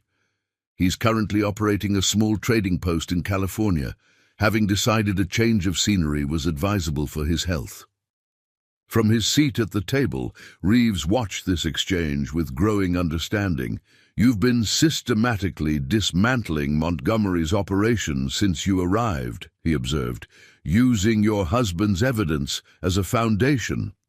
"Completing James's work," Eleanor corrected, "and ensuring that his death served purpose beyond Montgomery's ambitions." She turned her attention back to Collins. "With these men's testimony and the consolidated evidence, we have sufficient material to present Judge Carlton with an irrefutable case against Montgomery and his entire organization." Collins nodded his agreement after examining the documents. Further, Carlton's been looking for an opportunity to move against Montgomery for years. This will give him everything he needs to issue warrants for the entire operation. Montgomery has protection in Denver, Carter interjected bitterly, speaking up from his position at the table. Politicians, businessmen, even a few judges, they won't let him fall easily. Perhaps, Eleanor acknowledged, but corruption requires darkness to thrive. Once exposed to sufficient light, even the most entrenched corruption becomes vulnerable. She indicated a specific document in the evidence packet. This list identifies every official who has accepted payments from Montgomery over the past 5 years, including amounts, dates, and the specific actions purchased with each payment. Collins whistled softly as he reviewed the detailed accounting. This will shake the territorial government to its foundations. Reform often requires disruption, Eleanor noted calmly. James believed the territory deserved honest governance, ensuring that outcome seems an appropriate memorial. Outside, the deputies had begun securing the perimeter of the property, collecting discarded weapons and examining the positions the outlaws had occupied during the confrontation. Through the window, Eleanor observed young Wyatt describing the morning's events to the deputies, his animated gestures suggesting the story was growing more dramatic with each telling. The late afternoon sun cast long shadows across Eleanor's property as Sheriff Collins organized the secure transport of the prisoners. Deputies had fashioned a makeshift stretcher for Carter, whose wounded shoulder required medical attention beyond Eleanor's initial treatment. Reeves and Davies would ride with their hands bound, while Smith, the man who had surrendered early in the confrontation, would walk alongside the horses. "We should move them before dark," Collins advised, checking the restraints on each prisoner personally. "The road to Pinecrest gets treacherous after sunset, especially with prisoners." Eleanor nodded her agreement, though her attention had shifted. Do something beyond the immediate situation. A subtle tension had entered her posture, her gaze repeatedly scanning the distant ridgeline visible through her eastern window. "Something's troubling you," Collins observed quietly, noticing her vigilance. "Montgomery's thoroughness," she replied, keeping her voice low enough that the prisoners couldn't overhear. "The contingency Reeves mentioned earlier, it's been activated." By now, their failure to return on schedule would trigger predetermined countermeasures. Collins' expression darkened with understanding. "You're expecting additional visitors?" "I would be in Montgomery's position," Eleanor confirmed, moving to check her ammunition supplies. "He doesn't tolerate failure, and he protects himself by eliminating potential witnesses. These men know too much to be allowed to reach a courtroom." The sheriff absorbed this assessment with the gravity of a veteran who recognized legitimate threat analysis. How would he know they've been captured rather than delayed? "Montgomery employs telegraph operators in strategic locations," Eleanor explained, retrieving her specialized sight from its concealed compartment. "Including one in Miller's Creek, 15 miles west. Routine updates would be expected, and their absence would signal compromise." She attached the sight to her Winchester with practiced efficiency, her movements fluid and precise. Additionally, Torres and the other deserters would likely seek protection by alerting Montgomery's agents to the situation here.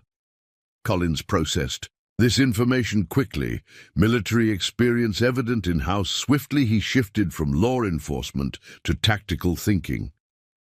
How many would he send, and when? "Professional operators, not common outlaws," Eleanor assessed. "Probably 4 to 6 men with specialized skills. They would have deployed by mid-morning after the first missed check-in, which puts their arrival within the next hour if they're traveling at standard pace." From his position at the table, Reeves had been listening intently despite their lowered voices. "She's right," he confirmed, abandoning the pretense.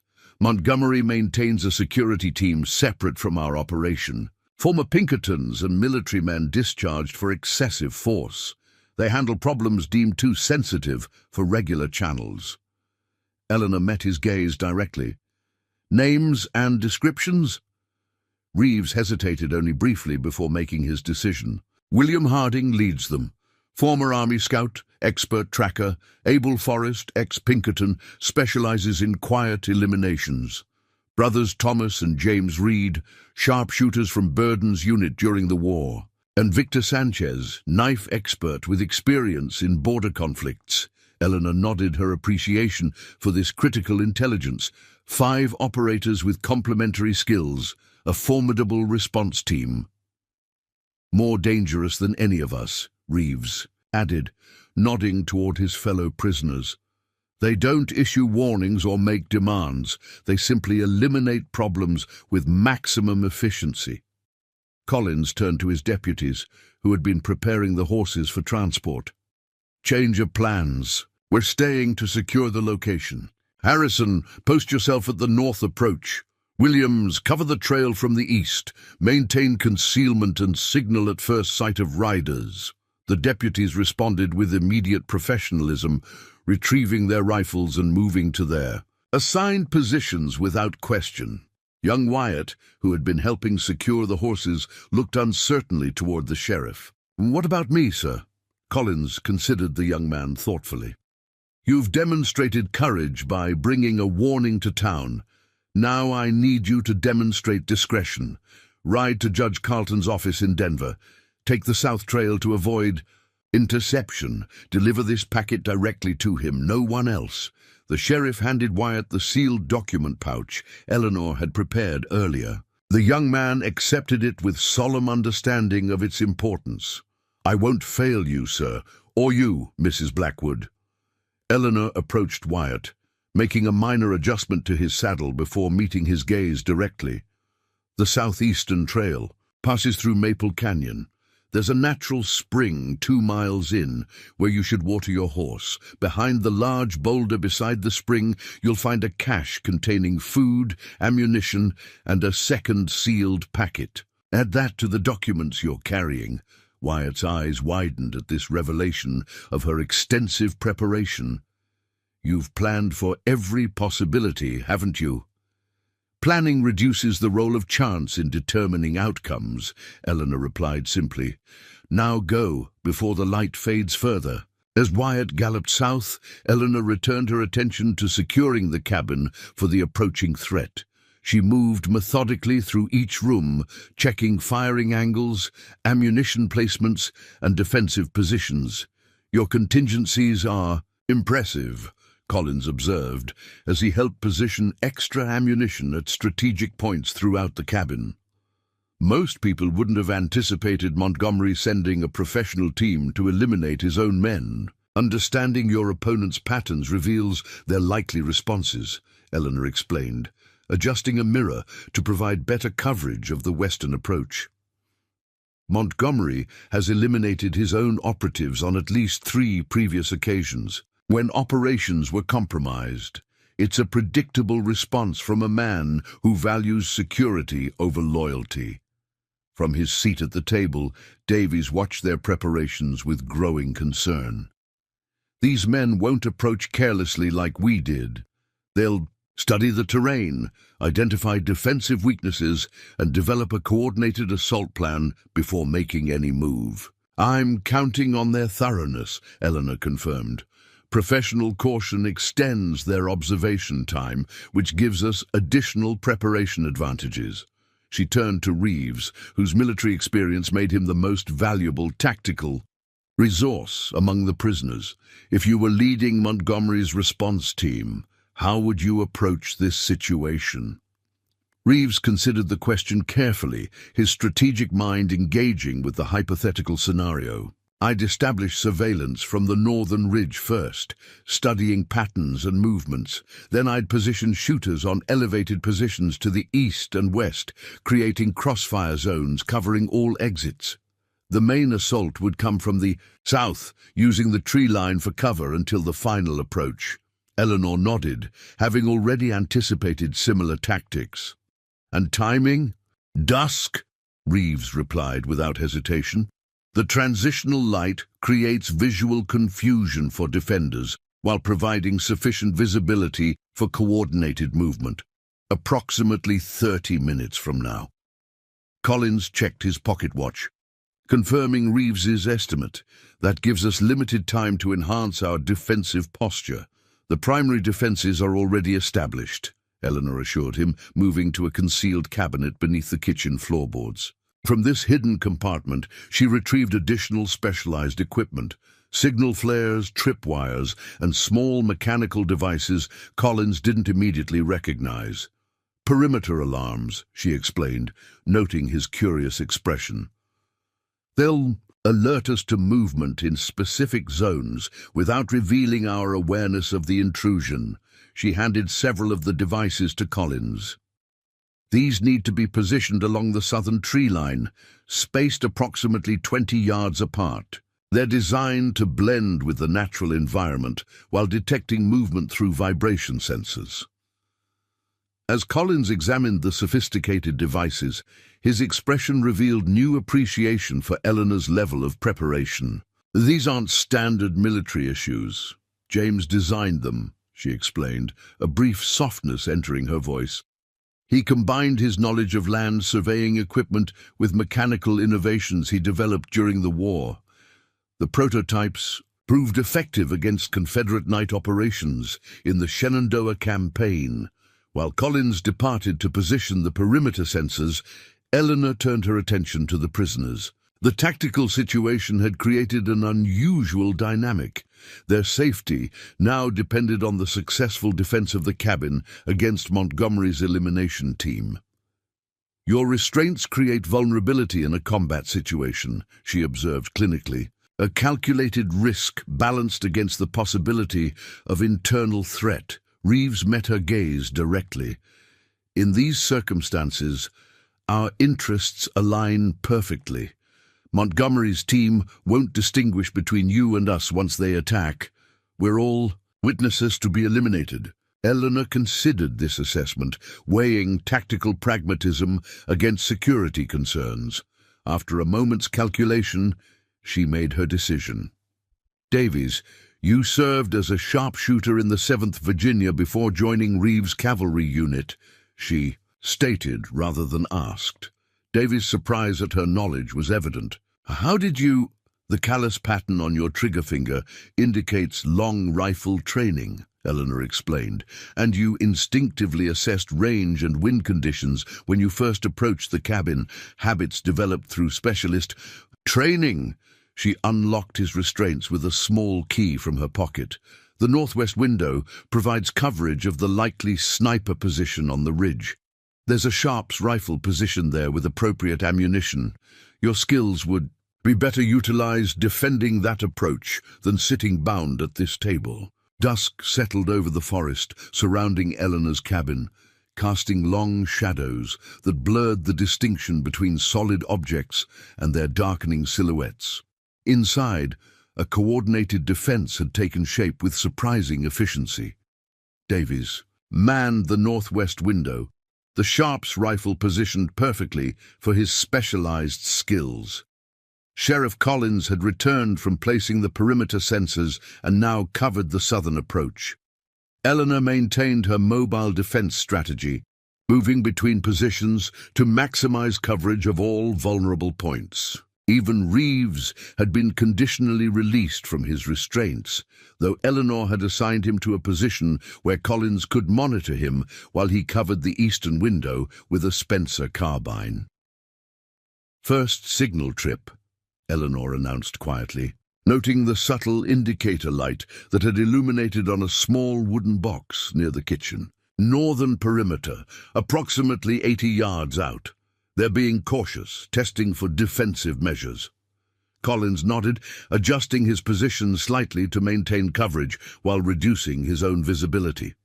Williams would have signaled if they'd approached from the east trail. They're moving through the forest instead, using terrain to mask their approach, Reeves confirmed, his military assessment aligning with Eleanor's. Standard procedure for Montgomery's team. Harding will have them spread in a semicircle, maintaining communication through predetermined signals. Another indicator light activated on Eleanor's monitoring device. Western perimeter now. They're establishing containment before committing to assault positions. Davies shifted the Sharp's rifle minutely, compensating for the fading light with practiced adjustment of his sight picture. Movement on the ridge, he reported softly. Single figure setting up position. Range approximately 300 yards. That'll be Thomas Reed, Reeves identified. The more patient of the brothers, he specializes in overwatch positions, while James typically takes mobile shooting roles. Eleanor moved to a specialized observation port near her chimney, using her custom-designed optics to scan the northern ridge. Through the enhanced sight, she located the distant figure, a man setting up a professional shooting position with methodical precision. He's establishing a final firing position, she analyzed, but hasn't mounted his scope yet. We have perhaps 3 minutes before he's fully operational. Collins glanced at her quickly. Recommendations? Davies has the necessary angel and equipment, Eleanor replied, turning to the former outlaw. Can you make that shot with the current light conditions? Davies assessed the challenge with professional detachment. 300 yards with this. Sharps? Yes, with proper elevation. But if I miss, we lose the element of surprise. You won't miss, Eleanor stated with quiet certainty. Your shooting stance has the precision of someone who is an expert at ranges beyond 500 yards. The callus patterns on your hands match those of dedicated long-range marksmen. Davies blinked, surprised by her confidence in his abilities based on such subtle observations. With renewed determination, he settled into position, adjusting the rifle's elevation with meticulous care. Wait for my signal, Eleanor instructed, moving to check another perimeter indicator that had just activated. Southern approach now compromised. They're establishing a complete cordon. Through her observation network, Eleanor tracked the methodical deployment of Montgomery's team. Their professionalism was evident in their patient, coordinated approach, so different from the initial assault by Reeves's men that morning. These were experienced operators who understood the principles of tactical advantage. Ready, Davies whispered, his breathing controlled as he maintained perfect sight alignment on the distant figure. Eleanor waited for the precise moment when the team would be most vulnerable, committed to their positions, but not yet fully prepared to execute their assault. Years of combat experience had taught her to recognize this critical window when attackers were most exposed. Now, she directed calmly. Davies exhaled slowly and squeezed the trigger. The Sharp's rifle cracked sharply in the quiet evening air. Through her specialized optics, Eleanor watched the distant figure on the ridge jerk backward, dropping his equipment as he clutched his shoulder and scrambled for cover. Hit, Davies confirmed, clean through the right shoulder, non-lethal as requested. Well placed, Eleanor acknowledged, already moving to her next position. Sheriff, they'll accelerate their timeline now. Expect immediate response from the southern approach. Collins nodded grimly, adjusting his coverage to anticipate the reaction. Within moments, movement erupted along the tree line as Montgomery's team abandoned their measured approach in favor of immediate action. Two figures moving rapidly from the west, Reeves reported from his position, using alternating cover patterns, definitely Forrest and Sanchez based on their movement styles. Eleanor had anticipated this response. She triggered one of her prepared defensive measures, a series of pre-positioned signal flares that ignited simultaneously along the western approach. The sudden illumination caught the advancing men in exposed positions, momentarily blinding them and disrupting their coordinated movement. "South clear," Collins called, having checked his sector during the distraction. "East approach still secure," Reeves confirmed. Through her network of mirrors, Eleanor tracked the disoriented operators as they sought new cover from the unexpected illumination. Their professional discipline was evident even in how they responded to the setback. No wasted movement, no panicked reactions. They'll regroup and attempt simultaneous approach from multiple directions, she predicted, moving to activate another defensive system.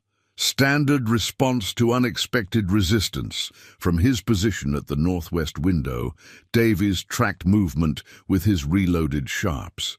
Second shooter establishing position on the western ridge, attempting to use trees for concealment. James Reeves identified. He'll try for quick shots between coverage rather than fixed position shooting. Eleanor moved to the western window, bringing her Winchester to bear. Through her specialized sight, she located the second sharpshooter as he attempted to establish a firing position that balanced concealment with effective angle. "I have him," she stated calmly, then fired a precisely calculated shot that splintered the tree bark inches from Reed's head, sending wooden fragments into his face and forcing him to abandon his position. As the tactical exchange continued, a new figure appeared at the edge of the forest, a well-dressed man in an expensive coat, flanked by two armed guards. Even in the fading light, his commanding presence and aristocratic bearing marked him as someone accustomed to authority. "Montgomery," Eleanor whispered, recognizing the man from the photographs in her husband's files. "He's come himself." Collins stared in disbelief. "That's unexpected. He never puts himself in harm's way. He doesn't trust others to handle failure," Reeves explained tensely. "When operations go wrong, he sometimes appears to take personal control." Eleanor's expression hardened as she studied the man responsible for her husband's death. For 3 years, she had prepared for this moment, gathering evidence, building her case, and creating the fortress that would enable her to face him on her terms. "He's carrying a speaking trumpet," she observed through her specialized optics, preparing to issue demands or offer terms. Sure enough, Montgomery raised the trumpet to his lips. "Mrs. Blackwood," his voice carried clearly across the clearing, "this confrontation is unnecessary.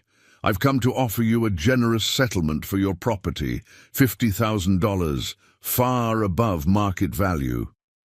Eleanor moved to a position where she could respond without exposing herself. "My property isn't for sale, Mr. Montgomery," she called back, her voice steady despite the emotion coursing through her. "Neither is justice for my husband's murder." A momentary silence followed her words before Montgomery spoke again. "I had nothing to do with your husband's unfortunate accident. However, I'm willing to contribute to a memorial fund in his name as part of our agreement." "I have the letter, Montgomery," Eleanor responded. "The one you sent to your agent ordering James's permanent silence. Your handwriting, your personal seal, along with documented evidence of every land fraud you've orchestrated across the territory." Through her sight, Eleanor watched Montgomery's composed facade crack slightly, his hand tightening around the speaking trumpet. "Whatever documents you think you have are forgeries," he countered, though uncertainty had entered his tone. "But I'm a reasonable man. Let's discuss terms that could benefit us both." "The only terms I'm interested in discussing," Eleanor replied coldly, "are those you'll hear from Judge Carlton when you're brought before his court." Montgomery's expression darkened. "You're making a grave error, Mrs. Blackwood. No one refuses. Sebastian Montgomery and prospers. You killed the wrong man's wife," Eleanor stated with deadly certainty, "and I've spent 3 years ensuring you'll answer for it." She nodded to Davies, who adjusted his aim and fired a precisely calculated shot that struck the ground directly between Montgomery's feet. The railroad magnate stumbled backward in shock as his guards drew their weapons, scanning frantically for the source of the shot. "That was courtesy of the Phantom Division, Mr. Montgomery," Eleanor called out. "The next one won't miss. Your team is already neutralized, your operation compromised, and evidence of your crimes en route to Judge Carlton in Denver. The territorial governor will receive copies by morning." Montgomery's face contorted with rage as he realized the extent of his defeat. "Who are you?" he demanded. "The widow you underestimated," Eleanor answered simply. "The wife of the man you murdered, the justice you can't escape," with a gesture. To his remaining men, Montgomery retreated to the tree line, his carefully constructed empire crumbling around him. Through her observation network, Eleanor tracked their hasty departure, not a tactical withdrawal, but a full retreat. "He'll run for the border," Reeves predicted, watching Montgomery's disappearing figure. "He keeps emergency funds and documentation." "In Wyoming territory, he won't make it," Collins stated confidently. "I dispatched telegrams to all neighboring jurisdictions before coming here. Every sheriff and marshal within 200 miles will be watching for him." As the forest fell silent once more, Eleanor finally stepped away from her firing position.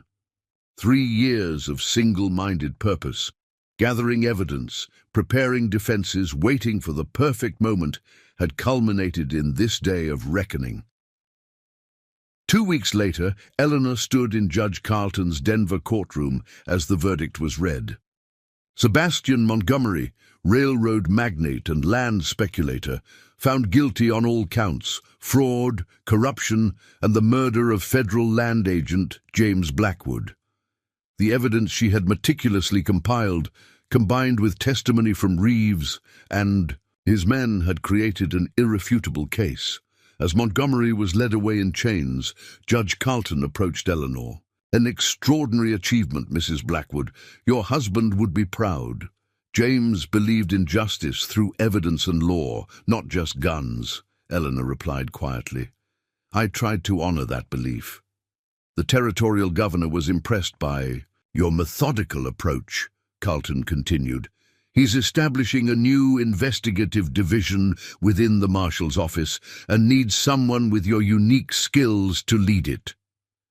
Eleanor considered the offer thoughtfully.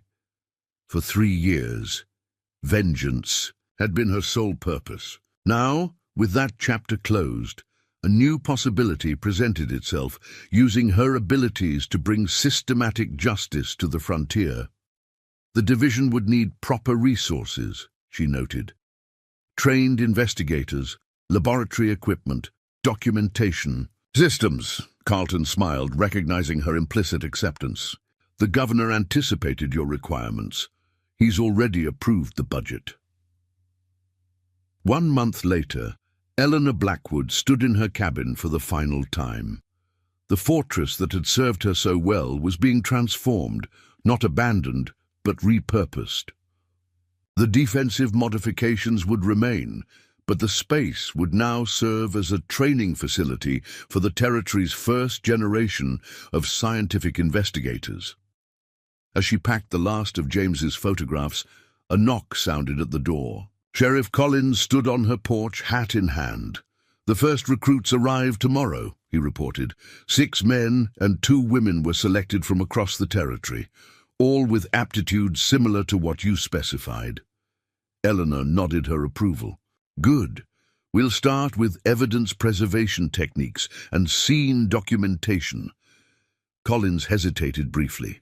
"They're nervous about training under the legendary Shadow Eleanor." A small smile touched her lips. "They shouldn't be. Shadow Eleanor was a weapon of war. Chief Investigator Blackwood is a builder of justice." As she closed the cabin door behind her, Eleanor gazed across the property that had been both her refuge and her battleground. The widow's cabin would now serve a greater purpose. Much like the widow herself, the frontier was changing, and Eleanor Blackwood would help shape that change, transforming frontier justice from fast guns to methodical investigation, one case at a time. Up next, you've got 2 more standout stories right on your screen. If this one hits the mark, you won't want to pass these up. Just click and check them out. And don't forget to subscribe and turn on the notification bell so you don't miss any upload from us.